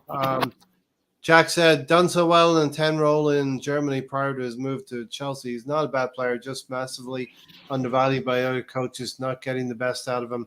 And dare I say it, Arteta's Pepe. You know what I mean? We looked like Chelsea last season under Lampard. But the thing is, right? But Stan, you brought up the best point. Look at all the players that we have up top. Look at all of them. They all contribute at least 10 goal contributions. All of them. Mm-hmm. Emil Smith-Rowe didn't last season because he was injured, but the season before that he did. So off the bench as well. All of those players that we have right now ahead of him have all contributed 10 goal, over 10 goal contributions in a season. And I think he might have had 9. I think, if I recall, 7 and 2 or something like that. But something like that, yeah. But he's got a challenge, and that's why when he gets out there and he gets his chance, it doesn't matter where he sits. He has to make make a presence. Yeah. We have to know that he's the on highest the pitch. paid player. There has to be something back. He has to show me. I don't need to see it for 90 minutes, but for like we always saw it with Pepe, right? You knew if he was on the pitch, if he played 90 minutes, there was going to be a couple of shots where, boom, goal. You know it's coming. He needs to do it in less time because he's not going to get 90 minutes, but it needs to happen for him. Look at this. And the thing is, right, he rushed won a couple of games at the beginning, never looked back. Stan? No, his time in Germany, notwithstanding, we've all seen the eye test at Chelsea for 3 or 4 seasons, and it hasn't looked good. Yeah. So, what I don't understand is, I don't mind getting a player, but my problem is that when you've seen somebody not having a good time with it, then that means their value should be diminishing. Like we just joked earlier, didn't we, about Balogun that have missing sitters, and I joked, his value's gone down. But that hasn't seemed to happen with Havertz. We paid top money for a player. Yeah. They paid 72 million. Terrible. We paid 67. That's good deal. That's a good deal. And it's a good deal. They paid more. But not only that, but we're haggling essentially with West Ham for their best player, future captain of England, could be a captain for us. Answers a lot of the questions that we have, and we're haggling with him, but we're going to go out of our way to spend top money for Havertz. It doesn't, as you say, Stan, it doesn't really send the same message. Yeah, we're haggling. Like if they wanted 120, based on the way that we handled Havertz, we just paid the 120 and we move on, because that's what you did with Havertz. I didn't feel like they haggled enough.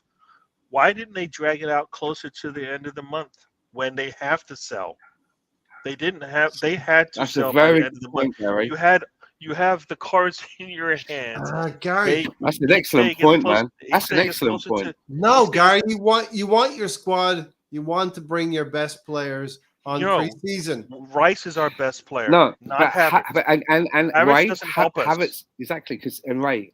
I Right, get right, you. right. I would get it if Havertz was coming from Yeah, another league I thought you in were talking another about Rice. country and he Okay. needed No. to settle. But Havertz is already in Havertz. the Premier We League. could have dragged He's a- Chelsea to July. Yes, I Excellent, agree with Gary. that. That's an excellent point, man. Yeah. That is an excellent point.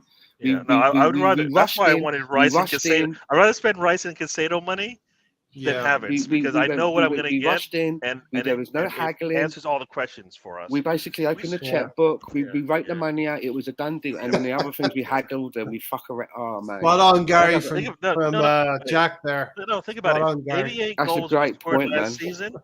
How many more goals is Havertz going to add to that? With the likes of Emil Oh. Smith-Rowe coming back healthy, By And the you know way, what? And Gary, here's the Saka, thing, right? Martinelli and Erdegaard are all improving. Gary, like, here's the what- thing, right? With ChatGTP, I can go back and change this now so that it looks like I said what you just said. And I will do that with ChatGTP and AI intelligence. I want to Yeah, take a no, moment bro, Jimmy, to can wish.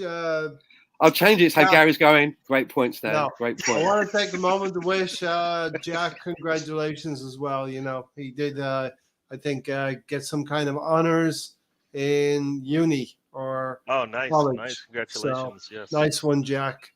Good on you. Well, yeah, great point, Gary. I thought you were Brilliant talking point, about man. Declan Rice. Thought you were No, talking no, about Declan brilliant Rice point. there.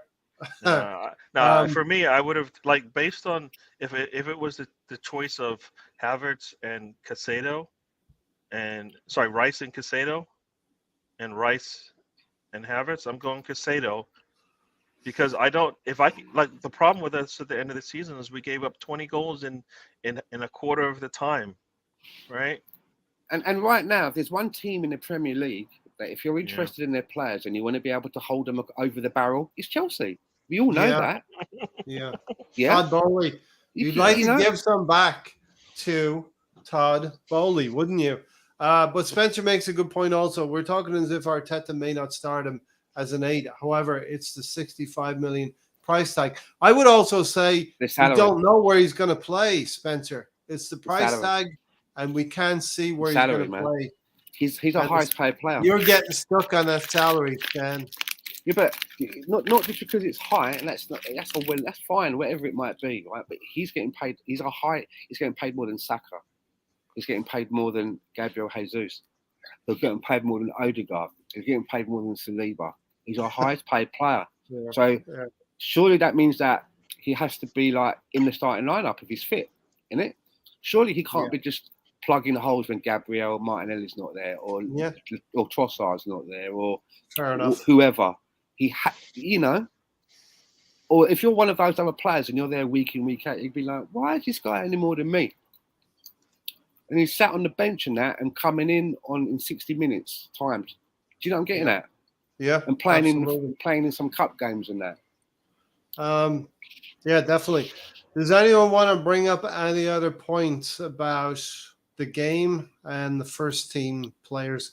I want to delve into a few players who are on the periphery right now and go into that sort of section.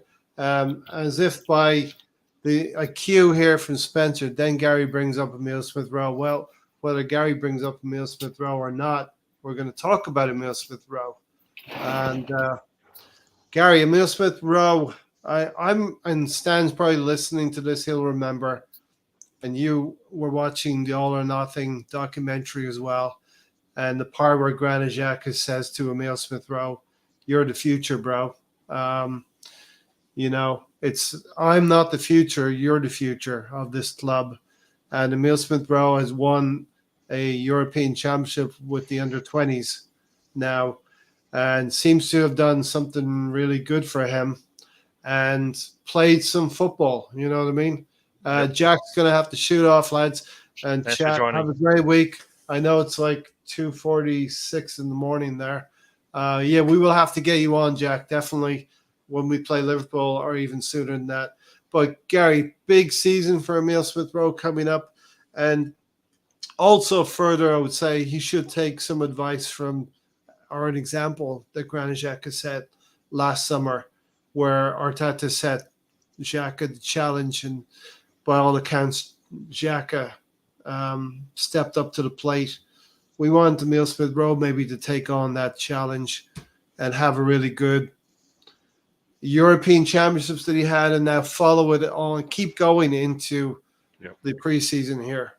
Yeah, and this is where Arteta, this is where a manager has to play their best 11, not their most expensive 11.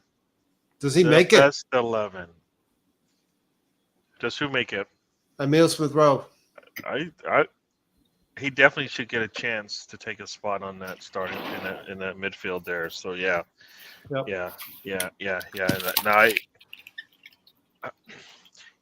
if he comes back with the same kind of play that he had when he was healthy for us, we'll be fine.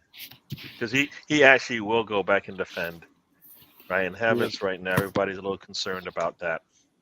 So he does add a little bit of what Xhaka was doing. Probably not the same level, but he's actually, he's more willing to do it, it seems, and better seems like to do it as he's gonna have to force his way in, Gary. That's fun. You know what? He just needs to get his chance. And you know what? And here the thing that I also will say is that Arteta needs to, the same way that he gave the confidence to Xhaka to go out there and play, he needs to do that. Pretty much for all the players should get the same thing. They should all feel the same way. That, you know what, he's giving me a chance. He has me on this team for a reason. He's confident in me. When he puts me on the pitch, he's expecting me to perform, and I'm not gonna waste his time. You know what I mean? So, yeah, Emile Smith-Rowe, what he did in the Euros looked really, really good. So we get that guy rested and ready to go. We'll be good. We'll be good as well, because he knows he can score in the league, so that's not a problem. He doesn't need to start. We've seen it. So, all of that stuff, like mentally, he'll be strong no matter where he is, but he definitely needs his chance, and Arteta definitely needs to give it to him. I'll set up the same thing. I don't know if you heard me with the setup, Stan. Remember in the All or Nothing when Granit Xhaka said to Emile Smith-Rowe, "You're the future. I'm the past. You're the future." And Granit Xhaka was said to challenge by Arteta last season to do that left 8, and he did it. Yeah. Emile Smith-Rowe rolling in from a European Championship win should be able to kick on now in the preseason and stake a claim maybe for the start to get more starts, more games.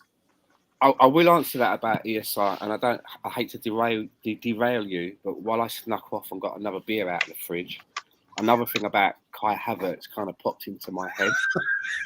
You know There's what I mean? nothing good to talk about. What are you bringing him up for? But I was just thinking, right? Here's the problem, right? Here's our biggest problem. No, he is the problem. That's it. Listen, He's the problem. Here's our biggest problem, right?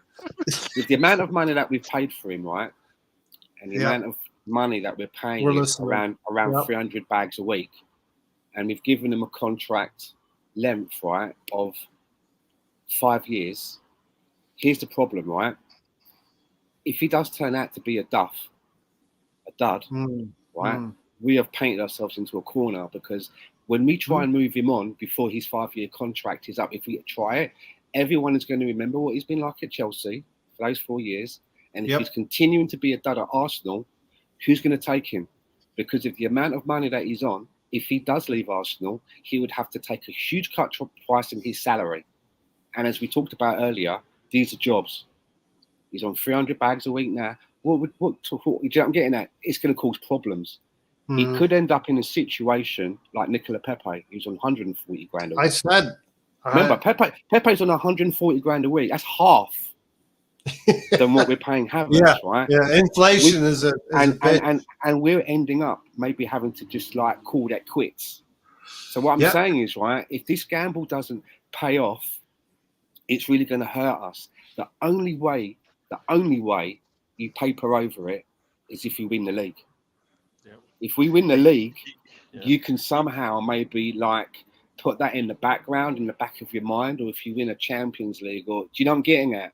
But if you don't win anything and he plays a bit like a dud, we have success with a trophy, we're stuffed. We're stuffed. Top four. He cost us 65. He cost us 65 million. He cost us 62 million plus 3 million in add-ons, and he's got a 5-year deal to 2028, and he's on 300 bags a week. If You he can't. if he You if he can't. plays like he does at Chelsea, we're fucked because no one's going to take him. You can't bring that He'll, up. he'll be and then going not- off on what will happen is he'll go off on loan after a season or two. He'll end up going off on loan, Oh. and we're still paying like 80% of the fucking salary. That's what's going to happen. Or Mikel unlocks him, and it's all good. That's all I wanted to say. That's all I wanted to say. No. You can't. Sorry. We can't just leave it there because you just like. No, Oh, of course we're gonna have a rebuttal here. We're gonna have a rebuttal. You can't say everything. All that thing that you just said. That's why every time he I can plays, because I'm playing a Tony Turner card. I was just gonna say every time you every brought time chaos. he plays, I don't care tonight. if it's As my preseason. flag. I don't care if it's tiddlywinks. I don't care if it's whatever. Tic tac toe. He needs to bring it all Of course. the time. Yeah, of He course. and it's Of part course he for him, does. part for Arteta, part for Otherwise, Arsenal, the part for his scenario teammates. I just painted out is going to happen, and we're stuffed. Yep. We are stuffed Yeah. because I said it. I think I said it in this take him. No one's podcast. going to pay that. Kai Havertz could be Mikel Arteta's Pepe. You know, he didn't sign Pepe, but he signed Havertz. Yep. And similar circumstances now. You got to get end product. Don't get me wrong. I'm not saying this is going to. I'm just saying this for me. That's the worst. This is the worst case scenario. I mean, Best case scenario. He unlocks him like he did with Xhaka, and it's happy days. it either goes the Chelsea way or it goes is it Leverkusen he came from in Germany. You know, Yeah, I think so. one of two ways. So there you go. Sorry about that, but yeah. And look, we will freely admit we probably overpaid for Havertz. I believe 40 million would have been decent for Kai Havertz, the going rate. Anyway, let's move on. Hopefully, we can move on from Havertz at least for this podcast. I bet Chelsea don't even give a monkeys about the 3 million lads. They were like, yeah, whatever. Just give us the 65 mil. Do you know what I mean? Stan has stuck a flag in the sand with Havertz, very much like Tony did with Saliba. But I think your stand might be a little bit better than Tony's with Saliba. The difference between me and Tony is I'm not stubborn. If I Yeah. see good performances, I'd be like, ah, well done. Whereas Tony's like, nah, it's just a flash in the pan. Tony's not having it still. He's like, la, la, la, la, la, la, la, la. Ainsley Maitland-Niles. All right, Stan. Emile Smith-Rowe. For me, with Emile Smith-Rowe, when he was back in action before his injury, the best thing about him was that he was coming off the bench and providing.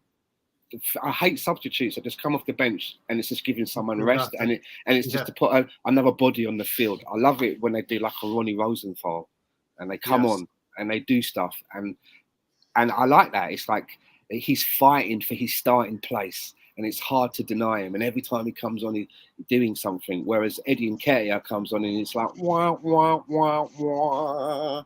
He's like no chance of starting next time. That's what I want to see. That's what I want to see, where it's going to be hard to deny him not to start.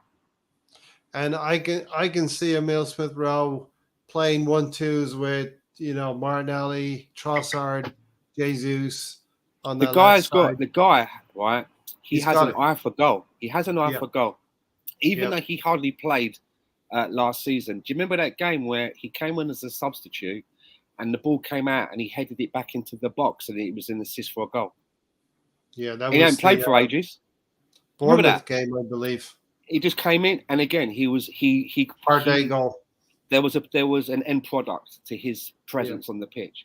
Yeah, you know what I mean. That sort of he doesn't go admit. He could have come on and done nothing, and he'd be like, well, he ain't played for ages, and this, that, and maybe next time. No, you know what that shows he as well. He goes away for England under hard. 21. He goes away for England under 21. He comes on as a substitute. He's in now. Mm-hmm. Next game again, he has an eye for goal. Yeah. If we can keep that guy fit, if we can keep that guy fit, he will. And I know it's cliche. He would be like a new signing. Yeah. He could push Teabag even further down in the pecking order. Yeah. Gary, right now, Teabag was 35 million. Right now, your man isn't anywhere close, so it's not even. He's not there yet. It's not that he'll take a spot. I don't think that spot's there for him right now. So He But it didn't just goes to perform. show Like you, I don't, doesn't it, I don't. about Like I the said, I leagues. don't care if it's preseason or not. These guys' jobs are on the line, and every time they step out there, if they don't show up, then they're not helping Arteta answer the question of whether or not I'm going to go to you when I need you. Yep. No, I mean, Yeah. it's a two-way street. Gary's right here. We got a first 11 who are going to produce goals. Maybe you have another two players on top of that who's going to give us something. Trossard or whoever it may be after that. Nelson maybe. But Yeah, Nelson. those Yeah. players that are 13, 14, 15, 16 need to come in and show competition. Need to show end products, goals, and assists as well. Exactly. You need to be in a situation where you bring in someone off the bench, and then we're doing podcasts and we're talking about how that person needs to be starting. And you're winning. That's where you see where Mikel Arteta starts to earn his money, because now he has a conundrum. Now he has to. Now he's not like, well, I've only got Rob Holding, so obviously he's not going to start the next game. I'm starting with Saliba and Gabriel. Yeah. Because there's no. Obviously, I'm not going to drop Partey and put El Neni in if I don't have to, because there's no point. But if you've got players like Emil Smith-Rowe, Havertz, maybe, Reece Nelson has shown us that he can come off the bench and be decisive. It's only going to help us. That's the good. Now he has to earn his money. Now we will see how good he is as a manager, because it's not just, well, we all know who we can rely on. And what else have I got? I've got no one else to work with. Well, you have now.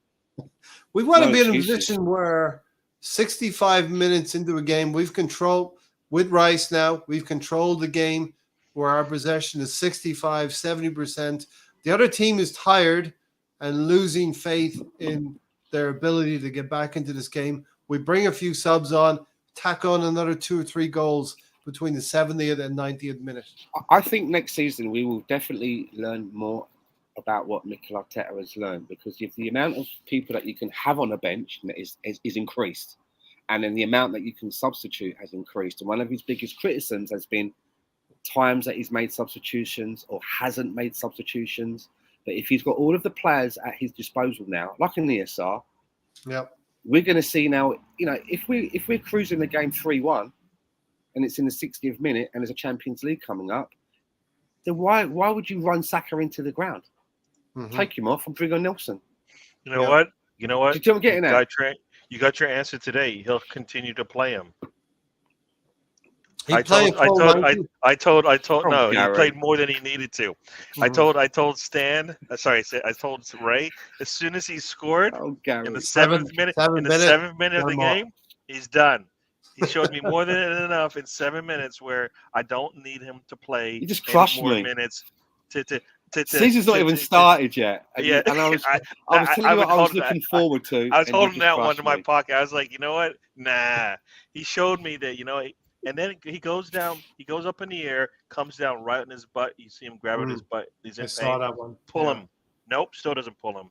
10 minutes later, he finally does pull him after he goes down again. It's like, there is no reason to push this man. Maybe Mikel Arteta is saying to Saka, this is what it'd be like for anyone over 200 bags a week. I hope not, because I hope that's a lie, because that would mean Havertz will play, and he'll be. You play a lot of minutes in the you first. Say it. Preseason I don't. But Arteta's listening. He's watching. Uncle Mikel watches Arsenal Fan Circle. Believe it. No, he listens back on Spotify in the morning. Okay, that's Emil Smith-Rowe. Let's jump to not Tony Turner, but Matt Turner. And, he's... saved a penalty. Can save a penalty, apparently. That's about it, right? Yeah. And he's doing something... Just as my caveat, because Gary probably knows more about him, as he's an American, he plays for the American team, but he could be someone that, if we ever find ourselves... Do you think that if we found ourselves in a situation where it came to penalty shootout, he could be one where you swap off Ramsdale and bring him on for that? I would love Mikel Arteta to use that in his arsenal. If he's still with us and it's happening and we're in that situation, he's got good stats, isn't he, of saving penalties. And I've always thought, if I've said this before, if I'm a football manager and my player is taking the penalty, I expect them to get the ball on target. Not score, get it on target. If I'm the manager and my goalkeeper is saving the penalty, I don't expect him to save it. I don't. That's an extra. If they do save it, that's a fucking bonus, man. Bonus, yeah. So if you've got a guy with the stats of Turner, maybe you don't play him in a match, but he sounds like he can save it. But Ramsdale doesn't look like he's going to save a penalty, does he? I think his record, Gary's record, something like he's faced 29 penalties and saved he's like almost 14 50%, or something. Something ridiculous. Like I thought it was saved 14 out of 29. Yeah, it's like 50%. That's quite good. They don't 50%. That's good. So, much better than Ramsdale, Stan. Yeah. He got close to one once, didn't he? Do you remember that one I think it was at the Lisbon? He actually went the right way, and I thought, here we go. Oh. You know what? Ramsdale is better than Peter Cech at saving penalties. Peter Cech was good before he came to us, wasn't he? Remember, Peter Cech used to save penalties before he came to Arsenal. Yeah. It's like his hands got smaller with age. Similar to Emile Smith-Rowe, Gary, Turner has been playing in the Gold Cup with the US and getting some valuable game time, which could help him leading into this preseason. Definitely. He looked really good. And in the Gold Cup, he wasn't even like. Here's the thing. What's the Gold Cup? Sorry, what is that? I don't know because they played like the Confederation. Played like a Nations Cup, and that's the one where but for America, it's like an international thing. Yeah. So in the Americas, then Canada's part of it. No, they're playing in the Gold Cup with their third string players. These aren't their starters. Yeah. Really? They made it to the semis, and is Balogun in that? No, he didn't. He wasn't playing. Like they pulled all of them. Played one game. All their first teamers, except for Turner, I think were out. Okay. Like they were playing with their backups, and they made it that deep. So Spencer's helping you out. I've never heard of this competition. If America's like healthy, they win it easy. Trophy. They win it easy. Hang on, sorry, who's in this? Like, it's America, Canada, who else? South American country? Mexico, Panama, Guatemala. Really? So Guatemala. All the Americas, I think. Is it a qualification for the World Cup or something? Or Jamaica's in there? I don't think so. Okay. No, I think it's just a tournament. Just a cup, yeah. Okay. Yeah, Jesus Ferreira. Yeah, no, they had, like I said, they weren't playing with they weren't stacked at all, not even close. So they were playing a lot of the backups, which is pretty impressive that they got that far. Whereas other teams were playing with their starters. Like if they had a scorer, like a consistent scorer, Jesus Ferreira did really well, but he had to get off the bench a couple of times. Is he the main American? No, he's not the main. No, he's not Balogun level in terms of the way that they used him. So he's a striker. But he did score in 3 or 4 games in a row or something like that. But like I said, I don't even think he started some games. They have Vargas, who's another player. Like I said, these aren't even their players that play much. So they're playing together probably for the first time in a while like that. So funny though, I saw something yesterday. I think it was Mexico, Jamaica, and I thought it was just a friendly or something. There we go. Was that part of okay? Was that part of the same tournament then? Yeah, that's the same thing. Yeah. How'd Jamaica do it out of interest? Well, they lost. They were down 2-0 early in that one. The quarter. It's almost at the final stage right now, Gary. Yeah, they didn't make it to the finals. So interesting. I think this that may have been. I wouldn't mind seeing some of that. Yeah. No. America looked good, and like I said, they have a lot of players out injured, or they were giving them rest. So is Matt Turner the captain, being the most senior person there? Was Trusty playing? No, Trusty is not. Trusty was with us. So some players. Trusty's so good. He was with Arsenal. But Matt Turner somehow. Okay. Was Matt Turner the captain then? If he was the most senior, I don't remember if he had the armband. I don't think he had the armband. Interesting. How old is Matt Turner? How old is he? I think he. I don't think he had the armband because some people say the goalkeeper doesn't get the armband. So I think that was kind of how Peter Shilton used to. Well, Hugo Lloris. Did that work for them? I don't like goalkeepers being the captain. I don't like that. No. For me, a captain has to be a player one. He has to be one that is going to be playing every week. But ideally, it would be a defender, wouldn't it? Ideally, I think. Yeah.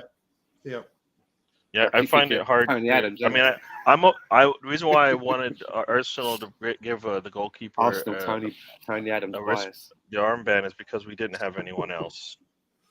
But in Or a reality, defensive I midfielder, get, Roy Keane. yeah, you know. I don't like Matt- strikers. I don't like strikers being captains either. I think they're too ahead Matt of it. Turner. They're too emotional. They're too into it. So Matt Turner is 29 years old, you know. Okay.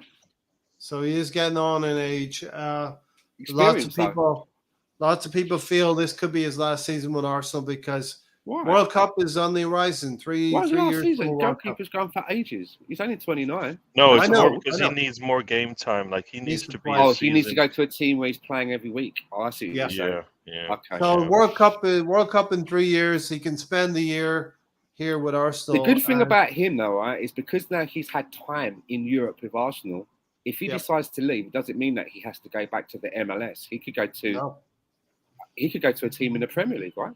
He could go to a Fulham. He could go to Brighton. You know, that type of Exactly. Yep. Or another definitely. league, right? So it's actually a good move. Been a good move for him. For exposure. He will want first team football, as Spencer said. You know, it'll be fine for this season to be with Arsenal. Maybe pick up a trophy. Things go well. Raise his profile, being second choice at Arsenal, but then moving on to another team, maybe a Premier League team or a team in Europe, a high-profile team in Europe. It will keep his profile for the US men's national team. And as Spencer said, he'll want first team football. Yeah. So right now, he's regarded as the number one US keeper. But he'll want games this season to maintain that. And then this is pretty good for this American tour that we're going on, right? You know, fans will be coming into the stadiums and seeing the American keeper in goal, and the American forward guys in Balogun. It's got to be great. Trusty in there. It's great for marketing, but also for bringing more fans. You know, if you're American and you're just getting into soccer, so to speak, and you think, well, who should I don't really know much about it. Maybe I'll pick that team because of this player and that player. So it's a good marketing tool. And one that you think would be in Balogun's corner, right? But again, it seems like Balogun is the one that is saying, you know, it's not. Again, he's saying, I want to leave. It doesn't, you know. Yeah. Look, maybe there's a touch of Arteta thinking, you know, we have to bring in money. We've just spent all this money. We've got to offset things. But the annoying thing for me is about this whole Balogun thing. That really annoys me is the loud discussion about Chelsea making a bid for him. Yeah, that's annoying. Yep. For me. So, yeah, I think Matt Turner. We said enough about him, so we can transition to Balogun now. Good segue. You know, Gary, Tony will talk about this issue that we had a few years ago with the agent. He didn't sign up. Arteta and the club was able to convince Balogun one time to sign up and get his contract extended with Arsenal. Can Arteta do it again and convince him? I don't know how you tell a striker who just scored over 20 goals that guess what, I don't have a spot for you. You're behind Nketiah. Yeah, but then we might have bring back Lacazette. He scored 29. We're talking. See what I'm getting at? Here's the thing, right? The league may play a thing, but the one that annoys me the most is because, you know, you got Lacazette. He done very poor for us at the end of his career. Very poor. He goes to France. He scores he bags 29 goals. But hold on. Was asked. I know, but then you see Balogun go to the same league, get 23 goals, and people say, well, you know, Arsenal seen now's the time to sell him because there's a value, right?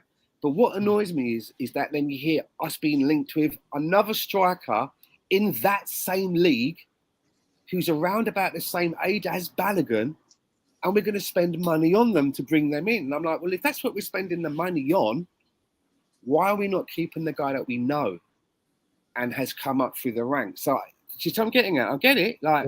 Maybe the league is shit because Lacazette didn't score as much, and he goes there and we can't keep saying goals. that. I don't like that narrative. It's terrible. But hear how I'm spinning it. I'm saying I'm here. You know, you hear that narrative, and I get that. And they say, well, you know, he scores, he's pitiful here, gets bags falls over there. So Balogun's over there in this inferior league, right?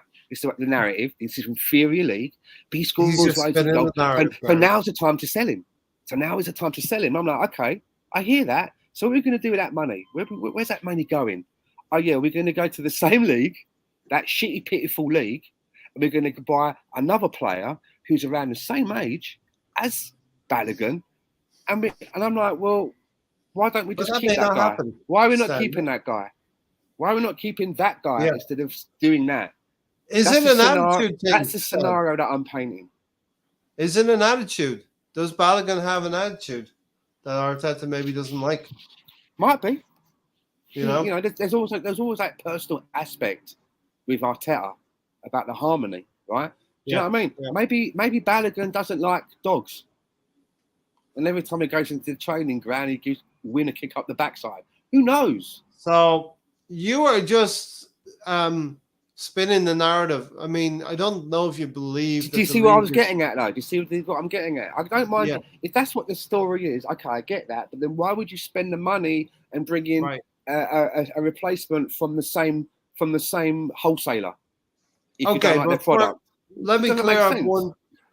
Stan, you're not saying the French league is shit, are you? You're just saying that's the narrative out there. Yeah, I'm just saying that's what I'm hearing, and this is what I'm looking at. Yeah, but we come up against again with Mbappe, the top scorer. Lacazette last season for Arsenal was asked to do something different. Now he's freed up to score goals, and he's scoring goals with Lyon.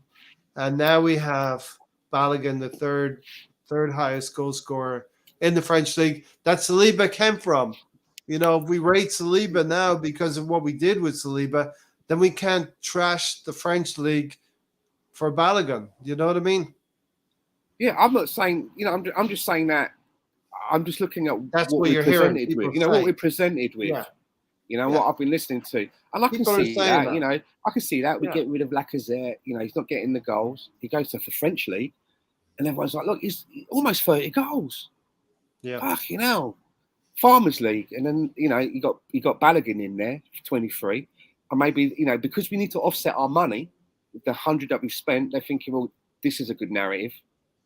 This is the time to sell him. Yeah. But and I get that. I understand that presentation that's been presented to me, right? And but what throws it out of the window is when I hear, well, when we get that money, what are we going to do with it?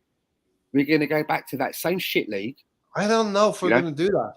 There were about discussions and talk about links about a player same age, whatever, same position, 4 spots below him in the. And when I hear that, then exactly. To me, that sounds like, well, then that makes the first story. Do you know what I'm getting at? Yeah. But and again, I think it was what Spencer said. It's just the narrative. Yeah, but you guys are saying we were all. The fact that you're even talking about like his attitude, you don't know what his attitude is. Yeah, I don't know nothing about we don't. that. So then we can't then say like the narrative could be this and all that. No. What I do know is that he scored 20 goals. And I don't know any Arsenal player that we brought. When's the last time we brought in a striker who scored over 20 goals? It's true. What did he do? What did he do for us? Didn't even do it. Do some people think? Yeah, but some people think that Balogun has an attitude just because he stood up and said publicly, "I don't want to go back out on loan, and I want to play. I would like to play first team football." Does that mean? Is that not a good attitude to have? What is he saying, Stan? Is he saying he wants to compete? I don't know. All I know is this, right? If I was Mikel Arteta, this is the conversation that I would be having. I would sit down with him and say, look, you've done really good on loan. Do you know what I mean? Mm-hmm. And nothing is set in stone here. Yes, at the moment, Gabriel Jesus is the guy that we're playing with in the style that we play. And, if I look at the list, Flo, the next guy is Eddie Nketiah. And from what you've done, do you know what I mean? Do you believe in yourself that you can take Eddie Nketiah's position? Because I'd like to think that while I've got Eddie Nketiah behind Jesus, he's sitting there thinking, I can take Jesus down. If I'm given the minutes and the opportunities, I will be able to show the manager that I'm a better pick. Can you put yourself in that position? And if The only way if I was the player and I really believed in myself and I heard that, I'd like, okay, I'll give. And you want to play for Arsenal? Arsenal's the team that you came up with. It's not like, I'm getting at. I'd be like, they're paying me the good money. I think I could take Eddie. If he doesn't think that he can take Eddie, and he doesn't think that if he can take Eddie, he can take Jesus, then maybe he's right.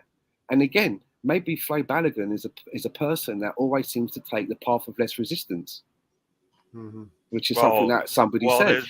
Okay, you can't say that. Let's think about that. He wants to play for the USA. He doesn't want to fight. He can fight for a place. Why doesn't he want to fight to play for England? You can't just take one side of the table here. Southgate's not going to be there forever. Maybe he does. Maybe now Southgate is one reason why you wouldn't go. Yeah, okay, but I'm just saying. And he left, and within a week he wins a trophy. Just saying. Okay. And he was on the pitch for the semis and the finals for that, right? I don't know if I'm just throwing it out there. Worked out. No, I know, but you can't. You got to look at both sides. You can't just say it's only a one-sided street. It all goes against the player. No, I do. When there are other factors like Southgate, like I do. Hurricanes I just love. I love to play devil's advocate. I just always do. That's fine. And Maguire can continue to play in the state that he's in right now.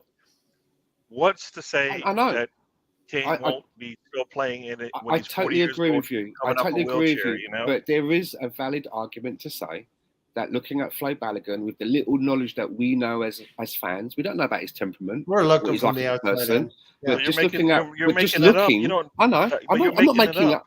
I'm just saying. You don't know. You don't know. And neither do you, Gary. This is why we do podcast. But he scored 20 goals, and that's I'm bringing it back to. Let me finish, though. Let me just finish. What I'm saying is, right, as people looking in from the outside that do podcast, and it's all about assumptions and some opinions. Sometimes we discuss things that come up as fact, which are facts. But what I'm saying is, I don't know the guy. I've never had a pint with him. I've never spoken to him. But what I'm saying is that there is a valid opinion to say that from what we have seen, he does come across as someone that likes to choose a path of less resistance. Yeah, but then you can't say that when I can tell you he scored 20 goals. He's done it. We have nobody on our squad who's done that club, ever. and he's doing it with his club career, and he's doing it with his international career. Now, I'm not saying that. Hang on. I'm not saying that that's what I believe. I'm just saying that's a valid opinion. I don't like you saying it. That's all. Okay, one thing. I'm sorry that you don't like me saying it, Gary. I didn't mean to upset you. Stan, let me just say one thing. Hang on. The last thing I want to do is upset Gary. Stan, if I could give you a box of chocolates now, I would. Stan, how difficult is it to go to another country as a young kid and learn a new language and play your trade there? That's not easy. That's not a least resistance thing to go to Reims and learn French, ingratiate yourself with your teammates, and do well for that club. That's not a he got sent on loan. He got sent out on loan. That was but he agreed to go as well. Maybe there was no other options. He had to embrace that. He had to embrace that opportunity. Yeah, but in a loan situation, maybe it was kind of sort of put to him like, "You're taking this." You're taking it. You're putting everything against the player every time.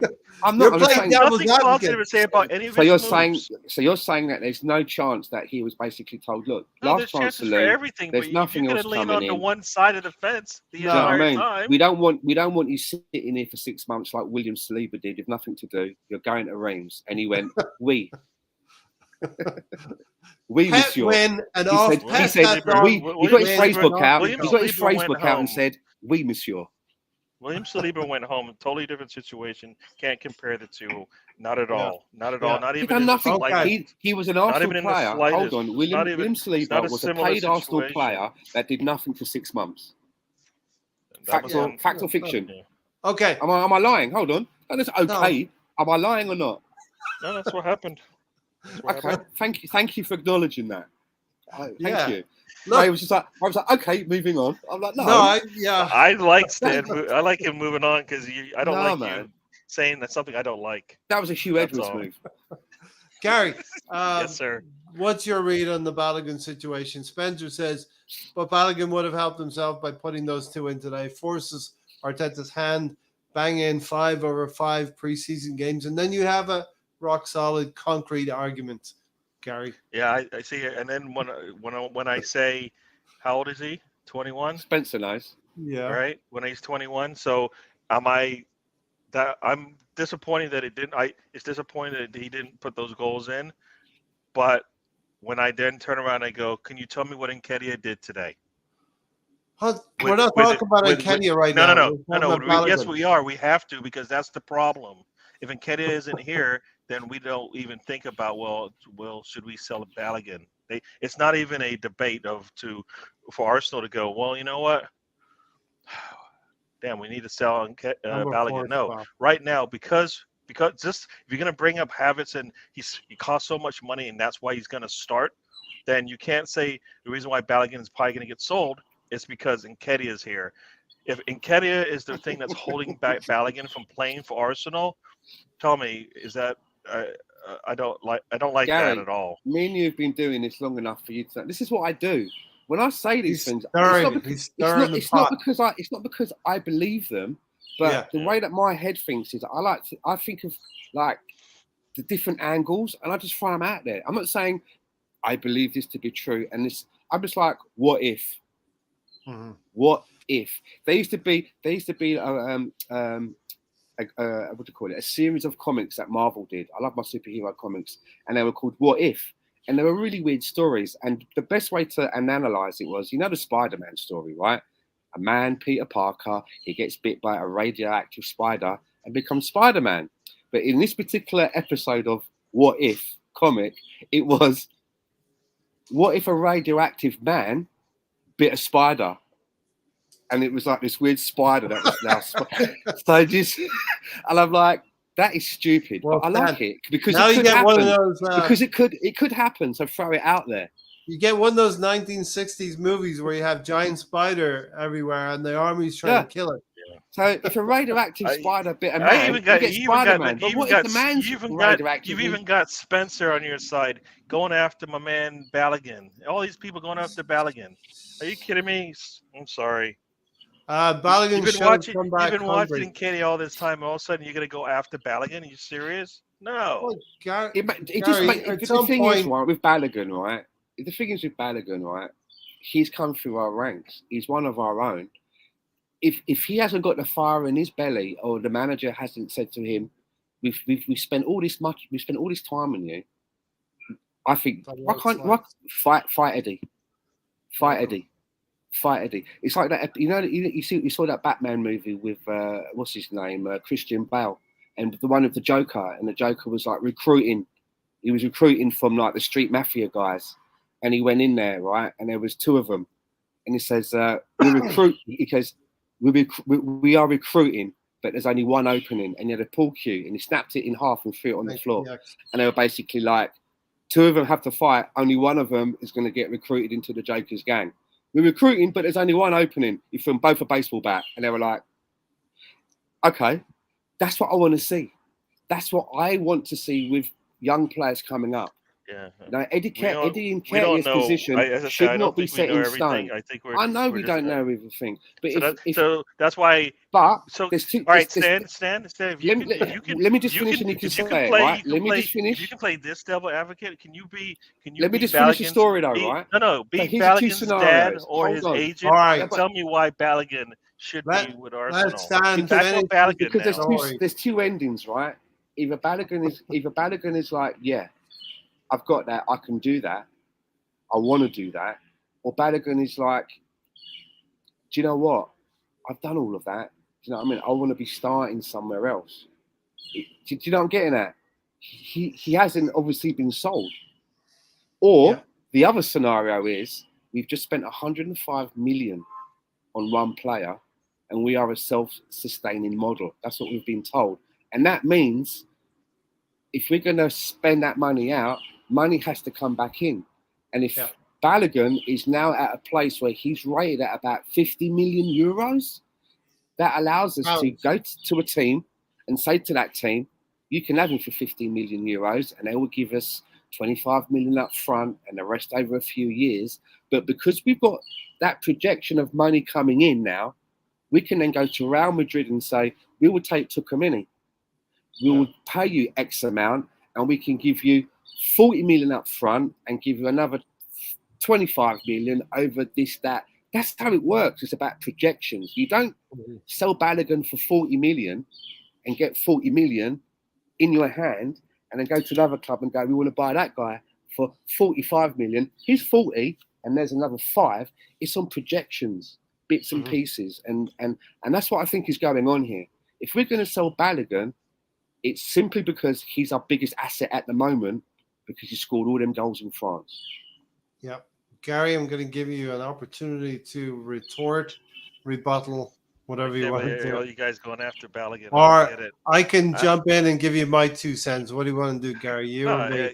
I think we're all making assumptions when we say this, but I keep saying the one thing that we never want to go back to is the man scored 20 goals and he's 21 years old and he was leading the league at one point. None of our players have done that. So he comes with some receipts that we can build on, and that's what we're trying to do. You got a young player. Like we could sell him, but if we're selling him to bring in another striker, he better be better. I don't know if we're going to do that, though. It can't be equal. It doesn't make any sense to do that. It has to be somebody who's established, who's going to fit in, who's going to do the other stuff that Jesus doesn't do. What if we're selling him to just Gary? It's a different world, right? When you go to work for your company at the beginning of the month, and then you get to the end of the month, right? You get your salary gets paid into your account. You can look at it. You can say, "This is what I've got." With these football transfers, it ain't like that. It's all like projections because we've paid out this and blah, and now they're going to pay us 40, but we're not getting it. We can say to this club, I can now give. You don't get in it. It's like robbing Peter to pay Paul. Yep. There's no cash. There's no like big. You don't get in that. I don't know if I'm explaining it right. And the fact that we can sell Balogun for 50 million euros, that means that we could bring in another player for about 80 million. We're not selling for 50 now, not the way he played, right? Oh yeah. If you put your product in the window, now Gary's playing devil's advocate. Yeah, you playing devil's advocate. Everything you said was a devil's advocate. Let me say one thing to Gary. You said in the past, Gary, this was wrestling, right? That's what you call a babyface heel turn in one. Gary's gone from a babyface to a heel, and I've just turned into a babyface from a heel. We have come on here to express our opinions, Gary, and that's what we do each and every podcast. You know, so we are giving our opinions on things. What I will say, and I talked to Tony earlier today about this, Balogun may have missed our cycle, Gary, in that he may have just missed the boat for being on this Arsenal train, and we may just need to cash in on Balogun in order to recoup some of that money we spent on Havertz, Timber, and Rice. That's what's disappointing. It's Havertz is the big problem. We're doing this because we spent a lot of more money on Havertz than we needed to. To do something we already have players that can do. So what is he going to do better than you're bringing in a player who isn't better than the ones you have. Okay, but not based on whatever he's done in the past in the last 3 years is what we're looking at. We can't be looking at what he did 6 years ago and go, well, that's what he's going to bring to the table now because we're going to rekindle that. Because you never know. 3 years is a long time to bring back, to get that spark back again. I know. So that's my thing with that. So if you don't spend all that money on if we didn't buy Havertz and all we bought was Rice and Timber, you wouldn't be saying that, and we wouldn't look as bad as we wouldn't feel as bad in the market in terms of what we do next, right? Yeah. Because Havertz is a question mark. It's an unknown, and it's going to be a lot of work to figure out. It should be a lot of work to turn around the perception of what everybody's seen for the last 3 years, right? Yeah, I agree with you completely. Rice is the bona fide player that we wanted. Could have been Caicedo, but I wanted Rice anyway. One of those two we would have been happy with. We think Timber is going to be a good player. We have a lot of certainty about that. But Havertz is a player who's lost his way in at least two seasons, with maybe a lot of turmoil going on at Chelsea. there is an upside, but there's definitely, we're looking at a downside right now. And every time the player doesn't perform or doesn't do well, we're going to come back to the 65 million. And that is just the way it is. That's the way us fans think. BX is right here. It's his attitude, talking about Balogun, that's keeping him off the train. He has the ticket and can board, but is killing his own chance. Everybody talking about this attitude. What is this attitude? I mean, some people are lauding his attitude as this is a player who knows what he wants. If he wants to move to a club and play football. But ask yourself, would you rather fight for that second position, second striker? What if, like, we're playing, or do you want to go to another we're playing team? this what if game. So what if Arsenal doesn't want him? Then Arsenal will sell him for 50 million. Yeah, so then there's no attitude. It's just he knows what the cards are dealt. Okay. Cards are dealt not in his favor. Like Seriously, for me, man. if he got a similar message to Saliba, you would see this similar response in terms of the way that they came back and they were going to play, right? Because I don't think the message was the same. I don't think the message going on loan and a message when he came back from loan was the same as what Saliba got. Seriously, right? Saliba's happy to be here. There's levels right? to this. No, but There are there's levels. there's levels. It's not necessarily There levels. are levels to this. There is I thought Gary maybe the trademarked team- that. That's maybe the Gary's, team doesn't want him. I can use it once every podcast. I'm telling Yeah. you now, you're getting charged for that, right? Yeah, he gets the bill all Call the up time. Rohan. No, I'm saying Rohan. he's like Rahad. But here's the thing, right? It's like if you understand that like the way that transfers are made when you make the deals, it's not very far off from a hedge fund or a Ponzi scheme.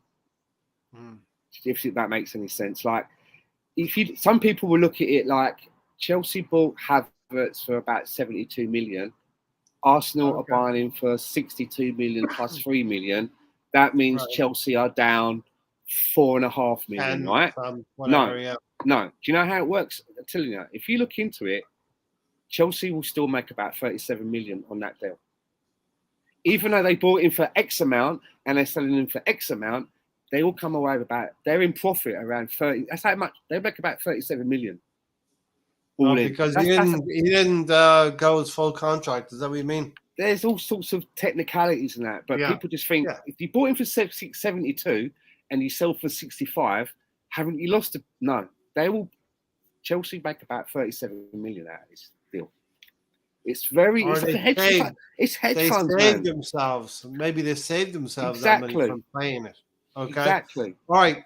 Hang on, one thing as well. Can I tell you another thing that's made me really laugh, right? You know, this thing, let's talk about Declan Rice for a minute as well, because obviously now everyone's like, why is it taking so long? Why is it taking so long? Why is it taking so long? Why is it taking so long, right? And I've heard so many of different reasons and that. But one of the reasons I heard is that obviously because West Ham are really pissed off now because they're like, we want to spend money and we can't spend the money because we haven't got it yet because it's not been actually signed off and all of that. And then you hear stories like, well, the Arsenal lawyers, they're taking their time and they're doing this and doing that. And you think, well, they didn't take the time with the Havertz deal. That went pretty quickly. And then you also hear, though, this is the one thing that I'm annoyed. It starts to make me think a little bit. Like the Timber deal. We've seen again that, he had a goodbye party with his family and all of that. That still hasn't been finalised as well. So I don't know what's happening with Arsenal's legal team, why they're taking so long. I mean, how long does it take for someone to sit down at a desk and you say to them, okay, you can charge, I'm going to pay you £100 an hour, read through this contract. And how long does it take? I mean, I don't know, but I mean, it's taken longer than expected. It seems to be like, but now you've got West Ham are really pissed off as well. But the funniest take I saw was like, well, the longer that Arsenal take, that means that Arsenal are saving 300 grand a week. And I'm like, is that how it works in football? Because we're going away to America on Sunday for the pre-season. So what does that mean? That Arsenal are going to sign him on Friday, so he goes to the pre-season, obviously, or is that really how they're thinking? Like we can save ourselves 300 grand by not paying him. No, Do you know what I'm getting at? My You know what? own, Every time something comes up like this, people are like, "This is what Arsenal is doing." Like they plan to do it. No, I think more than likely they are just slower than we want them to be, and that's just or they're slipping up here and Timber though, there, isn't it? The Timber right? one is that I get it with Rice because it's like it's a big deal, and you want to make sure if you're spending that sort of money. If I was spending that sort of money, I'd like to know what I was doing. That's all I'm going to say. Yeah, but I But the don't. Timber one, But they're not doing you're like, anything. Timber They're one, you're not like, doing what's anything taking? different. They're not doing anything different for this deal than they do for any of the other deals. But They're not Gary, doing. There's nothing Gary, different about it. It's just the number. The really? number's bigger, and the Gary, as you payoffs said are earlier, structured differently. Gary, as you said earlier, and the Havertz, I wish we was in court now. I'd be like, I would like to remind the defender what you said. back to the records. Yeah, Havertz was a bigger deal than Timber, and that was done quick time, man. That was just done in our sleep, wasn't it? It was like we went out for lunch, we come back, we signed Havertz. It was like, really? How did that? When? Like I I just know. said, and that's what I just told you. And Like I just told Fabio you. Vieira. No, that's exactly what I just said. I said, But so, I don't why? think Why? I know. So taking Rice out of it, why Timber taking so long? Some things, I don't know, Stan. You know what I'm saying? I don't know. And apparently as well, Timber's done all of the media stuff, like that bit of it. So, if you've done all the media stuff bit of it, why is it not? Like I don't. happening? For me, the worst part of this whole the worst part about this whole thing is that these players are not with their team. Once again, this is like deals are done. This is like Deals are done. a lot of Tomorrow, the deals that we've done, the deals we've done before, right? And we don't bring the players in like this. Another day without them being on the squad, not without the camaraderie that they get from being with their teammates and all of that stuff, sitting in limbo, regardless of whether it's planned or not, as opposed to just being in house ready to go. Right? I will tell you one thing. That's my thing about this thing. It's like we're talking about, like Arteta keeps talking about this family that he's building and stuff. And then at the most important time, when it's time to bring them in and say, all right, it's time to make you one of us, we're going to drag our feet all of a sudden. What? No. Let me into the family. You want me to come in the family? Can I come in? Now, why are you dragging your feet? Like they're not like Rice and Timber are knocking on the door, right? Arteta said, come on over. We're going to have a barbecue. There's a barbecue going on in the back. He can hear it. He can see it. He's knocking on the front door. Nobody's answering. I'll tell you one thing, right, Gary. I started selling Declan Rice mugs and mouse mats over 2 weeks ago, available now at the Gooner Shack.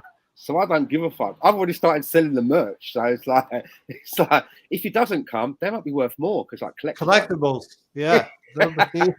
So to anyone that's listening, go to the Gooner Shack and buy one now. Could be worth more than you know. Could be worth more than you think. Do you know what I mean? If I don't see them come United and Barca games, I start to question things. Okay. I asked you, who do we want to talk about next? BX said Kivior, peripheral player on the edge, supporting cast. We're not going to go for. You know what? It was. I don't know much about him. He said he wanted to go home a few months ago. He was like, I don't like it here. That's the last I heard, that he didn't settle, didn't like it, wasn't happy. That's the last I heard.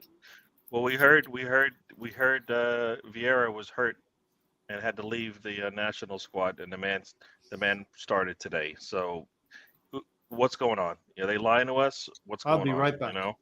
So Did you hear that about Kivior, Gary, of him saying that he wasn't settled, and there was a story about him not really, So what's that all about? I heard that message, and it didn't make any sense to me because why you brought him in here in January for a reason. Now all of a sudden he doesn't want to be there. Like I don't like. Odd one. Arteta keeps talking about, like I said, Arteta keeps talking about this whole family thing, this whole family atmosphere that he's trying to bring with his squad. And all of a sudden now you're hearing. He's like Mikel Arteta's like Vin Diesel in the Fast and Furious. It's about family. Exactly. When you're in, man. You know what? You're saying grace. You know what? And you're saying Mikel grace. Toretto. Remember that? You know what? Mikel Toretto. Exactly, man. You're saying grace, dude. That's what it. Yeah. No, that didn't make any sense to me based on what I know Arteta is trying to build. He loves his players when he brings them in. When they do good things for him, he rewards them. So. Here's a story that I heard today while I raised away.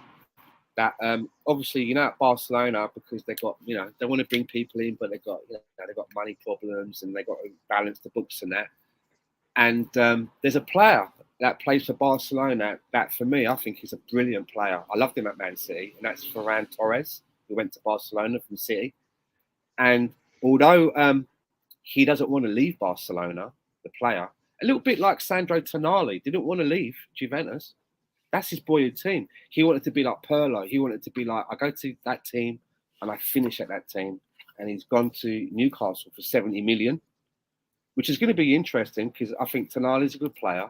But I think, are you going to get the best out of him if he didn't want to move? Or was he a true professional and he'll think, okay, fuck it. I want to stay there, but they didn't want to sell me, so I'm going to do it. Because had Tonali gone from his team in Italy to another Italian team, you're looking at about 40 million euros. But to go to Newcastle, it was 70. Do you know what I'm saying? But what was that? The original. I done one of them things. I started on one thing, went to another thing. What was the first thing I started saying about? It was, Ferran Torres. So going back to Barcelona now, there's a story coming out that they may be willing to let him go on loan. And Arsenal were talking to them about loaning Ferran Torres. And I would love that for me is up there with Arsenal getting Martin Odegaard on loan and then him becoming a permanent player. They talked about.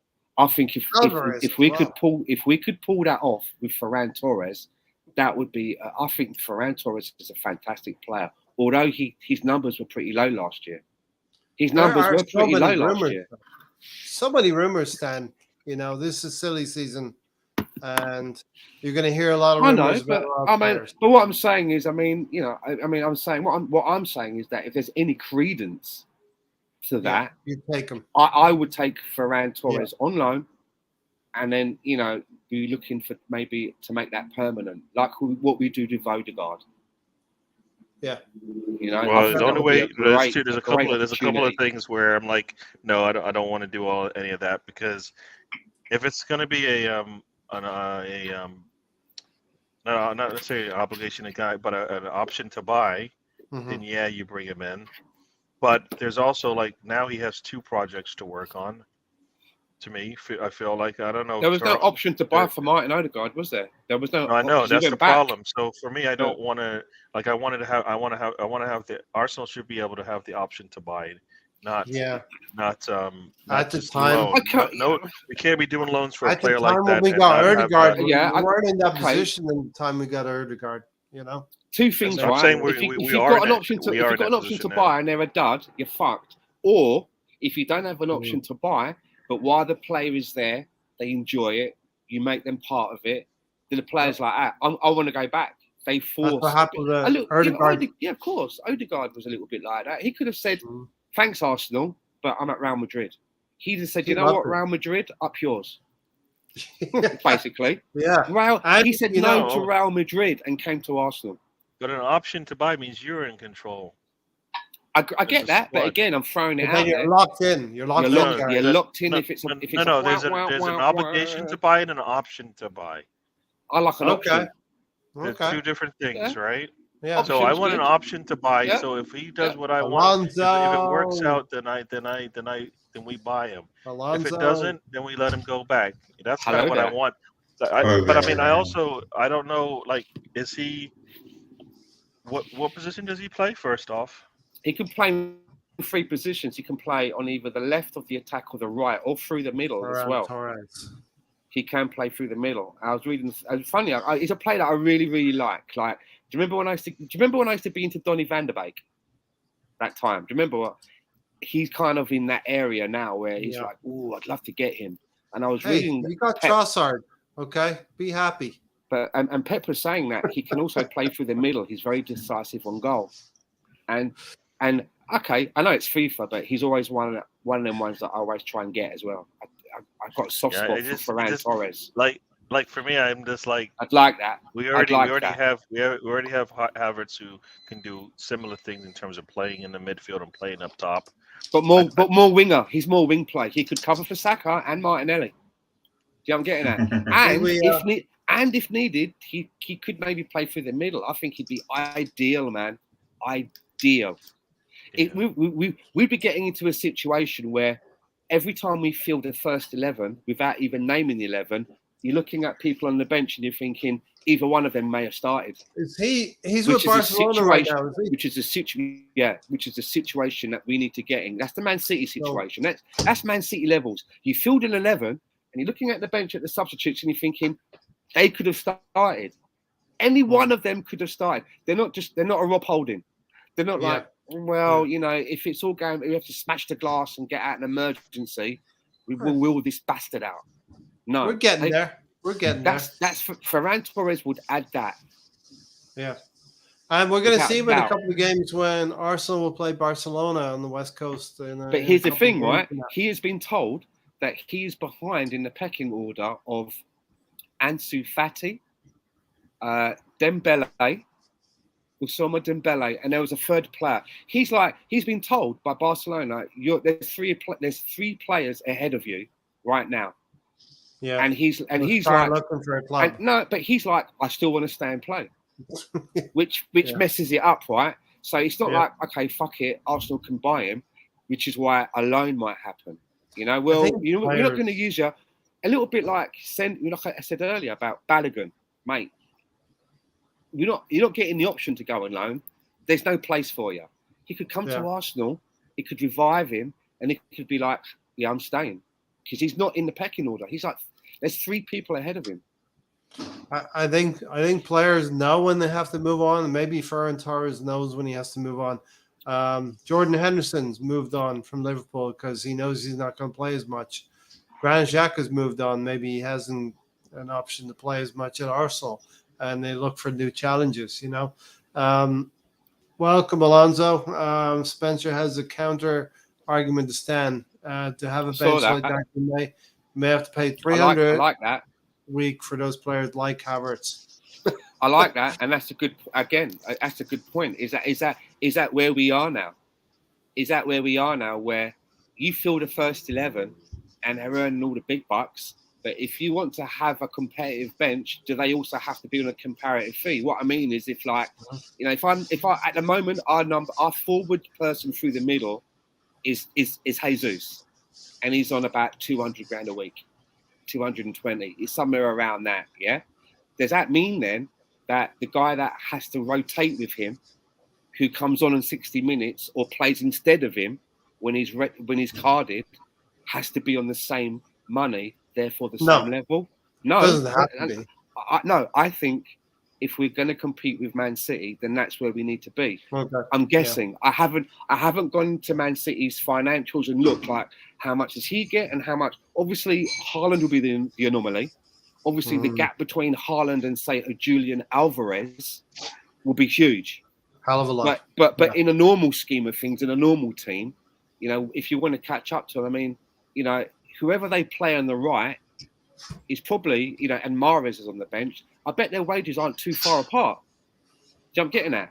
Mahrez is being paid comparatively to start on the right-hand side. So if that's where we are now, if that's what football is doing, that's where we have to be. So I like that question, because remember what I said earlier was, you know, Havertz is our highest paid player. And I said, who does he start ahead of? We found it hard to take someone out and say, yeah, Havertz. But is this where we are now? Mm-hmm. Yeah. This is the market. It's crazy. Yeah. And I would say that at some point, a wage cap is going to have to come in at some point. I don't know how it's going to work, how it's going to be, you know, the organisation of it, but a wage cap is going to have to come in at some point. Kylian Mbappe is being paid around about £2 million a week. It was nice that we were linked with him, and it's nice to think that, you know, the Kroenkes would say to Mikel Arteta, "Here's 150 million, go and get him now," but we ain't going to pay that salary. It's never going to happen. So where does it go?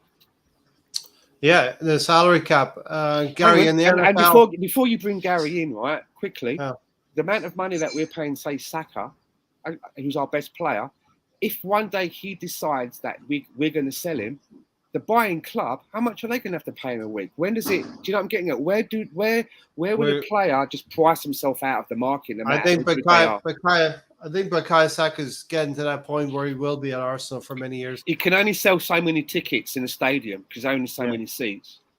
You can't. What? You can't. You know, you can't be like having an incoming of, say, let's say your incoming is 200 million a month. You can't have an outgoing of 250 million a month for 12 calendar months of the year. At some point, you're fucked. What's the salary cap in the NFL like, Gary? I'm 100% up on this. Is it set at the same level for every team, or is it? Yeah, it's the same. Everybody has the same. But so I think it's like 120 mil. Okay, everybody's gets the same amount of money. It's like fantasy football league. You're buying your players with 100 million or whatever it is, right? Yep. I don't know what it is now. Don't play fantasy football. Yep. It changes every year, so I would love that to be, you take maybe what Luton Town can spend. Great point by Spencer, by the way. A wage cap won't. Great point by Spencer. Wage cap won't exist with the threat of this. That's the one thing that could upset a wage cap, because now they've got more money to throw into the pot. Lose players, exactly. Steven Gerrard is getting paid the amount of money that Pochettino was probably getting when he was at Chelsea and winning stuff and being successful. So do you see how that balances it all? Mm-hmm. Steven Gerrard. It's nuts. Yeah. And also, you're dealing with multiple countries. This is a worldwide sport. Everybody has their own money situation, right? I mean, like, it doesn't. Saudi League has their financial rules are different than the European teams, so they can do things a little bit differently, to some degree, I think. So I think it's different when you cross borders. That's why it works well in the U.S. is because it's all under the same country, same dollar structure, and all of that. So it's not the same. They put rules in, but they don't follow the rules. So then, what's the point, right? You can't City can't have 115 charges against them, and nothing be done about it, and then say, well, we need to have all these rules in place to manage how teams spend the money. It doesn't. You're not even the little rules that you have right now. Yep. You can't. You're not even in a position to follow those rules. Why are you gonna? This is even worse. What you're trying to implement if you went and said, you know what, every team has to spend this, and guess what? That money in the U.S. is all based off of the TV dollars. No way is the Premier League going to want to be capped at the same as a lower league, like the French league or Italian league, who makes less money with the dollars that come in. The TV dollars is what the salary cap is based off of, right? They don't. Yeah. Why would they want? They wouldn't want to either spread that money around, so that's not going to happen, and so they're going to have a higher, price. So I think they're not following the rules they have now. I doubt they can follow one that's even more stringent than what they have. It's just not going to work. Yeah. What do you reckon, Alonso? Alonso says this. Alonso, come in, man. What says Alonso about what you guys talking about tonight? And don't say these nuts. Yeah, you cannot. You're embargoed from these nuts. Right. So Saudi Arabia salaries, what's going on, and I think Saudi Arabia is a joke, to be honest with you. What player who has a family with kids would want to live in that desert? Well, that's a different spin. So I mean, think about it. I mean, they're not free there. Playing devil's advocate now. It's a sensitive subject. I'll explain later, but Alonso, it's not a free country, right? Would you go there to coach? Would you go there to be Steven Gerrard and coach a team for 20 million over 2 seasons? Gerrard's nuts. I mean, think about it, man. I mean, he's a Liverpool legend, right? Just because he didn't make it out at Aston Villa he did a good job at Rangers, but why would you run yourself backwards, right? You might as well coach you might as well coach the MLS, right? But Martin Truex you know. decides to drive for the Saudi Arabian NASCAR team. Yeah, man. Yeah, Martin Truex. He's gonna take over for. You didn't say you were dropping him. You dropping the fandom, did you? Yeah. You didn't even think about it, right? You didn't even think follow about Martin it. The Truex thought to didn't Saudi even cross Arabia. your mind. You don't care where the money comes from. It's the Saudi Arabia 500. Featuring Martin Truex and your friends. No, I mean, we're the road where you catch these Saudi Arabian league at, Premier League, Saudi Premier League. There's no way to find out, right? So they're basically playing with a crowd of guys that are dressed in their outfits, right? I mean, turbans, right? So it's like, it's just weird. It's just weird, man. I mean, it's different, but Can I just say, Ray, if you earn money from YouTube for your podcast, we ain't getting any for this one. But go on. No Saudi Arabian money, anyway. No, we ain't going there, are we? It's just different, man. I mean, it's like, God, man, it's too hot. It's like, I don't know. It's just different, Yeah. Hang on. If anyone from Saudi Arabia is listening and they are thinking of doing a Al Halal podcast, I'm open and I'm partial, and we can talk. Sorry, Alonso, you were saying? Yeah, right. So, as you were, Alonso. It just seemed like it was overnight. It's like an overnight sensation, right? And it's different. All right, I think we're going to finish up with a quick little discussion about Dele Alli. I don't know if you're up on that, Alonso. You heard about that? I woke up to it this morning on a notification. Yeah, it's really, really heartbreaking to see what he went through. I didn't see a whole thing, but I read snippets about how he was selling cigarettes at 7 years old and doing drugs at 8 years old, and it's just really sad, man. And it takes a lot of courage for him to open up the way he did.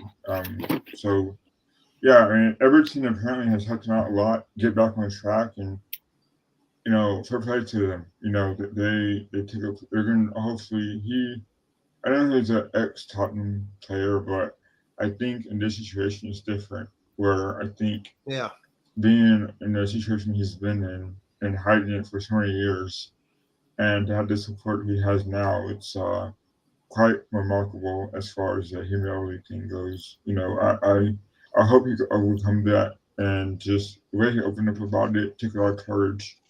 And it's dark, man. It's that dark feeling you have that you can't get out. So apparently he's on a road to recovery, and I hope that he becomes good again. I'm rooting for him. He's just player that needs everyone's support, I guess, in my opinion. Yeah. It's a little bit unfortunate that he said in the interview, Gary, he was a little bit rushed and forced. He wanted to talk about it, but he was forced into doing it because some journalists got wind of it as well.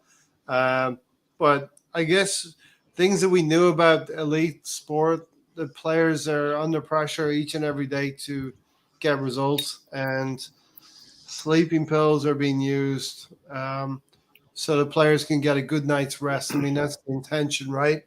But this is a prescription drug that was given to him by a club doctor, and players in the spotlight now, and he did become addicted to the sleeping pills. So this is just another spotlight on the pressure that young men are under in elite sport. Yeah, it's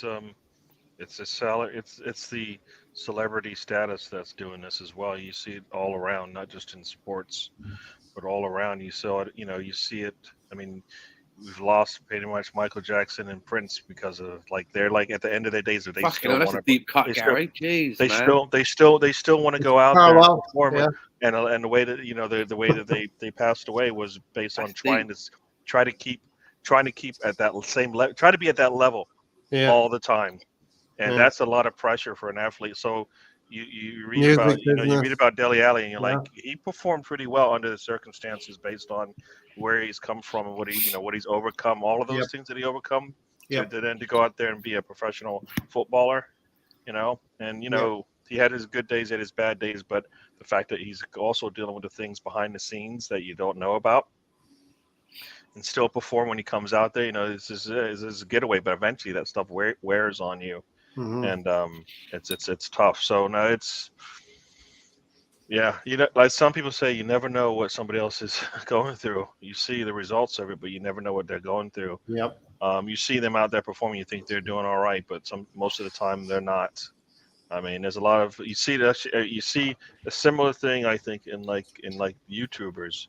A lot of YouTubers, when they're out there and they're talking to you, they're one way, but behind the scenes they're a mess sometimes. Sometimes it comes out on the screen, sometimes it doesn't. But they'll tell you about it later on. Do you need a hug, Gary? Do you need a hug? No. Okay. I'm fine. I'm fine. But that's just what I've noticed, right? No, I'm good. Tony comes in. Well, you know what? That's why EWTT means a lot to me, because that's why I try to live by that every day. I'm not successful every day, but I try to. I try not to waste this trip. It's a short one. You never know when it's going to end. So I always try. That's what keeps me going. That's why I created it. You know what I mean? EWTT. Don't waste Tony Turner. Don't waste. That's a hard thing to do. But like I said, that's kind of how I looked at that whole situation. It's a tough one. But being serious. Can we just take a moment to acknowledge a very clean shave? Tony, can you put your hand down? Look at that. Yeah, I saw him last night on the full Nelson. I was like, who is this man? Look at that. Look at that sweet baby little face. I think you need a little bit of scruff there, Tony. Tony, you know what? For someone that is so fucking cantankerous, you don't have to look like a little cherub at times. Look at that. Hey? Look at that. Listen. Look at him. Do you know what? I wish I could put my hands through the screen and pinch those cheeks. I really do. Look at him. And it's funny that Tony comes in when we're talking about... We're talking about this, the Dele Alli thing, right? So just reel it in, man. Don't be giving it your usual. I don't give a fuck. No. But also, think about that. Like we talk about don't waste a trip and all of that. Like Tony's smiling right now, but for like the last couple of weeks, he's going through a lot that nobody knows, right? Yeah, and that's exactly. So this is his relief from all the other crap that people go on in their lives. Yep. And he gets to smile with us, and then he's also thinking about other people, right? Same person who's going through a lot of stuff is also out there making sure everybody else is, enjoying themselves and whatnot. Can I piggyback on that, Gary? Sometimes when, we all have some down times and going through a bit of a shit week and stuff like that. And sometimes, in my own personal life, I'm like, sometimes I think of Tony and I think to myself, fucking hell. Yep. It ain't as bad. You know what I'm saying? And I mean that and I'm trying to project that in the right way. And I have to say, Tony, I find you quite an inspiration with what you're going through. Do you know what I mean? And the fact that the hospital hasn't opened a wing up with your name on is a disaster. Because I've seen your medical bills. I mean, I talked to Tony offline and stuff and shit, and Ray's seen them too. I can only say that, like, if let's think of you if you're in a situation and it might be difficult to pay rent 1 month or buy the food that you want or whatever. Not only has Tony had his physical problems with getting his appendages removed and all of that, he's having to pay for it, and it ain't cheap. So that's also weighing there. And I'm not lost in that. And if again, you know what I mean, if you want to not get a packet of cigarettes 1 week and put it into Tony's fund, it will help. Because as much as we all laugh with Tony and we have a joke and stuff like that, he's going through a bad fucking time, man. Mm-hmm. Yeah. You know what I'm saying? And his hot takes as well. You know what I mean? But yeah. They're usually right? with and Tony comes on here, and he has a lot of fun in the chat room, talking to people in the chat box as well, welcoming everybody as Gary does. And I didn't. And if I said at, I meant with, but I'm drinking and smoking and stuff like that. Yeah. Do you know what I mean? Yeah. Like Tony's part of what we're. Tony's part of this, what we're doing. And I'm sorry if I'm harping on, but like, do you know what I mean? I just wish we could do some more, Tony. Do you know what I'm saying? So Tony, And what how did you did think it of that happen? friendly? How did it happen? He was- found us. He got in the chat box. He started talking, and then he wanted to be in here with us. You know what I mean? So, big up yourself, Tony. Yeah. So like Dele Alli, we don't know what everybody's life is about. You know, we don't know what everybody's life is about. And Gary right. Neville was crying, man. See that? Don't waste a trip. Right. Don't waste an opportunity to say what you need to say to your loved ones. Don't waste the opportunity to live your best life each and every day. And I think each and every day, each of us take it very much for granted, and we shouldn't do that. You know what I mean? Can I say as well, if it wasn't for Tony, I wouldn't be able to watch wrestling. I love wrestling. Can't get it in Canada. You just can't That would get be the the only wrestling thing thing. you could have watched, Stan. Come on, give me more credit than that. No, but I'm saying it's helping me out. What I'm saying is like this guy's got his own problems going on, and he helps me out. He's giving me his subscription. I pay for a VPN. Do you know what I mean? Like he's helping me. He's got his own. You know what I'm saying? Yeah. No. Very, very happy to see you back with us here, Tony. But please grow something back onto that chin. I will. I did it because like over here they have these like where like my it. IV was, so it has I like it. on it. You just want to go, ooh. I like it. I don't know. It seems like people are split. No, I like it, man. What's the line? Okay, let's take a vote. Let's take a vote. Who says he should grow something back on his chin? I feel like I forget what you look like all of a sudden. Now I have to go back and look because when I checked out just go and watch an episode of Breaking Bad, right? Yes. Mm-hmm. And look at Walter White, and that's what he used to look like. Walter White. Gary, do you want him to stay clean shaven like that? I don't think so. I want the old Tony back, Nana. Whatever makes him happy, that's what I want. Think things though. Look at Alonso and Tony at the bottom there. It's like we've got a tash off. I know what's going on. The Mario brothers. I mean, two of them with the moustaches there. And then Mario, and Tony's Luigi. I can't grow facial hair. It's like really like, I can't grow a beard. It's just like. That's the way one of my cousins are just like. Did you shave your hair a little bit again, Stan? Yeah, I cut it again. I started a new job and shit. Why the hell did you do that for? It's the summer, and I'm gonna in a month or so. I'm gonna do what I was gonna do, but it's summer. It's hot, so there you go. All right, listen, we should get out of here. Okay, I thought we were going to speak about Dele Alli. Yeah, go ahead.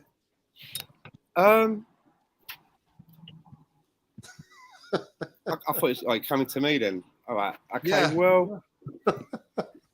No, really. I just think it's like it's basically what we're saying, right? Do you know what I mean? If it wasn't for do you know what my thoughts are? Tabloid papers in the UK are absolute shite, the absolute toilet, and because of that, he had to come out and do something that he probably was taking a little bit more time of. Yep. Do you know what I mean? And do you know what it really reminded me of on an Arsenal front? And for some of those people that are listening that might be a little bit younger than me, when Paul Merson, not the Tony Adams one, it was more the Paul Merson one when it came out that, and for me it was really, this was like in the 80s, and this was a time when, how people have favourite football players. I don't have that really anymore. Like people, Ozil, and have their profile picture as Ozil. I like Merce. If we had social media back at that time, and I was young at that time, my profile picture might have been Paul Merson. Mm-hmm. Yeah. Paul Merson, do you know what I mean? Was when at a period where I used to pick players as a favourite player. Liam Brady, Anders Limpar, Paul Merson, Graham Rix, and then when Paul Merson had his problems, and it came out that he was gambling, taking cocaine, and an alcoholic. I never forget. It was like the 5 o'clock news, and he was sat there in a panel next to George Graham. He sat right close to him, and he was basically coming out in the news and saying, "This is what I've been doing," while he was crying. I couldn't believe it. Yeah, it was the saddest thing. It was so public. It was so exposing. It was so. And again, I think looking back at it now, I guarantee you, the papers had wind of it. Something was going to come out, and if the papers come out first, you know, they come out with a language of what's been happening in a way that you can't control it, and so you're now forced to get out ahead of the story. Yeah, you want to be in control of it. Do you know what I mean? Yeah. And the Paul Merson one, you can find it on YouTube. It was the word I would use. It was quite harrowing. But what I really liked about that, if there is a good thing to take from that Paul Merson press conference, was that George Graham was right there with him. Yeah, right there with him. He was almost like joint to his hips. The way he was sat so close to him and was with him, and also the way that George Graham stuck up for Tony Adams when Tony Adams went for his hearing as well. Yeah. George Graham used to put, say it's us against them. We have to stay tight together as a unit, as a team, as a squad, and it's us against the world. And maybe Arteta's building that kind of thing as well on Arsenal as well. Anyone else want to dive in on Dele Alli? Just imagine you're trying to get to sleep for a huge game the next. Is there a way back for him though? I mean, he's signed to Everton. He's contracted to Everton, which is a Premier League team.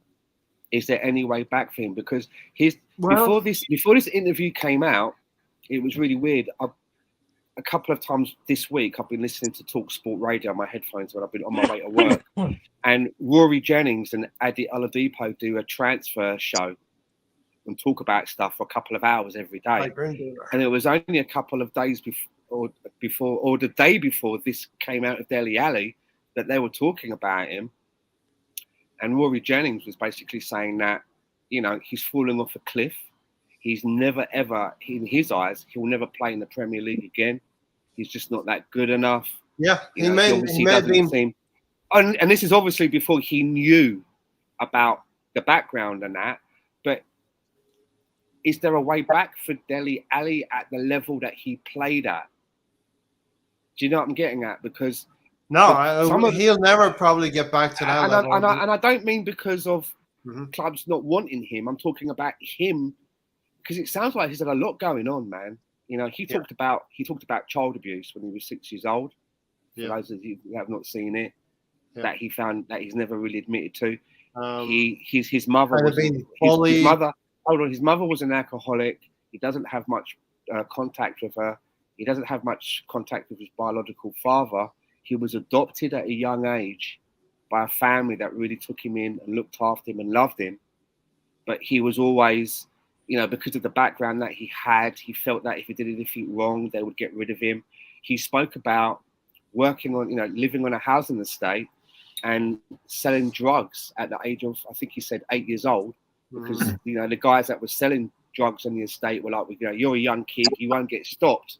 So he would ride around on his bike with his football, and underneath in his bag or whatever, he'd have the drugs and he was selling it. He said he started smoking cigarettes at 7 years old. What I'm saying is that, in his own words, this is not what the Sun, in his own words, he was very candid about his background. And he started then talking about being prescribed sleeping pills, because obviously, if you're a footballer, sometimes if you're leading up to a big game, it's hard to get to sleep at night. You get prescribed maybe a sleeping pill, or after a game, you win a Champions League game or whatever, your adrenaline. And I get that. For example, working in acting or even DJing. DJing in a coffee shop, whatever, and you've poured your heart into your DJ set, and everyone's had a great time. And I've left there, and I'm walking home at 2 a.m, and I should be tired. Be tired, and I'm really flying. And I get into my house, and I pop some beers, and I have a smoke, and it's I don't go to sleep till 5 a.m. And I think to myself, and I've had that as a local DJ, and I think to myself, can you imagine being Freddie Mercury at Live Aid, for example? In that arena where you've got that, you don't get that as a performer. So footballers, performing in arenas and that. So Dele Alli was getting his sleeping tablets, but he said that he was at a stage where he was getting them outside of football. There's ways. He wasn't, he wasn't like a football doctor. He was getting, but he found that it helped him numb a pain, and he said that he was at a stage where he would take sleeping pills during the day. He said not when I was training or playing football, but I would maybe take one at 11 a.m. And this is, that's where he was. And put your tribalism aside, Arsenal, Tottenham, or whatever. Put that aside. He originally played for MK Dons, and I lived in Milton Keynes for years. Yeah. This is just a normal guy. It's quite harrowing and quite sad, and I don't know where he goes from here. I know. BX Gunner says Dele doesn't have the mentality of a professional athlete. Maybe he was never given the right circumstances. He doesn't have the mentality, but he was a professional athlete. Yeah. So regardless of whatever whatever you say about him now, he was an athlete and he was competitive and he did perform. And he never had the best. He never had the best preparation for it either. It's also important to say that when he went into rehab, he's recently come out of rehab. Apparently, that's where he's been. He went in by himself. It wasn't a case of someone put him there or a club in Turkey, or because he's still signed by Everton. He said,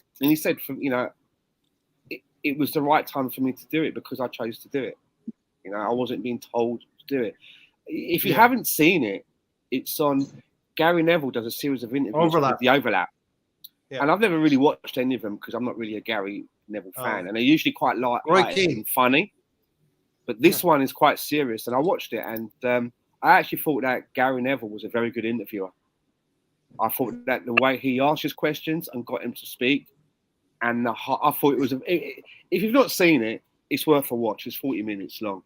It's on YouTube. At the end of the day, people are human. And I know it's quite easy. I used to have a thing. I used to have a thing about Nicolas Pepe, for example. How we got him from France, and he's a young kid, and he's not done it for Arsenal, and we're paying him 140 grand a week. And this guy, and I used to think to myself, does he really care? He drives to work in a black Ferrari. He already drives a Ferrari at 23. It's probably just a bit of jealousy. You know what I mean? I'm never going to drive a Ferrari and that. But these are people. Yeah. It doesn't mean that because you earn that sort of money that, Dele Alli was abused at 6 years old, and it's almost, I think people are people. The thing that I would say is be mindful of professional athletes and the ones that we have, especially at Arsenal. We can be critical of Fabio Vieira, for instance, but let's understand that he has responsibilities as well. I'm not saying... and there was one bit as well where he got up. He revealed, because he's revealing stuff. He's really revealing stuff, and he said something, and he kind of choked us, and he said, "I'm sorry." And Gary Neville said to him, "Like, you don't have to be sorry." You know what I mean? The guy's still apologising for something that he has nothing to apologise for. I think it's good as well. He mentioned that he has a manager that he didn't have a relationship with before. I think it's Sean Dyche, whoever's at Everton now. And he was very understanding about the whole situation. You need people at your club. Highly of Pochettino as well, didn't he? Have Pochettino really? Maybe as well, both fruits. Yeah, and you need people at your club to understand and have that empathy for you.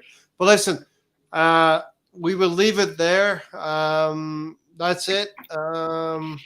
Anything else to be said? Say it now. Forever hold your peace until Sunday. All right. Nice being back. If you're looking for a good film to watch, that really means something. Look out for a film called The Sound of Freedom. Or no, is it The Sound of Silence or Sound of Freedom with Jim Caviezel. Where can you see that? Is that at a movie? The cinema, or you might be able to stream it. But Sound of Freedom. Okay. The mainstream media don't want you to watch it, even though it's the number one film at the moment, and it's been number one twice in 1 week. and it's beating out all of the Marvel films, and it's about a very serious subject about child trafficking, which does happen in the world, and is a real thing, which is not a conspiracy theory, but it's worth a watch. Yeah. You've really ended this on a heavy thing. That still fucking bewilders me. So to end the show on a light note, let's end the show on a high note with a joke. Here's a little joke for you. Yeah? 2 lobsters walk into a pub, and the barman says, We don't serve lobsters in here. You're barred. And the 2 lobsters turn around and say, Why? You've not done anything. And he says, Yeah. But once you lobsters start having a drink, you start giving it all that. I love that. Alonso, Tony, thanks for joining. Good to see you, Tony. Good to see you, Alonso. Stan, Gary, thanks for being here. And we'll see you on the next one. Thanks, everybody. Good show and good chat in the chat box as well. Thanks for coming in.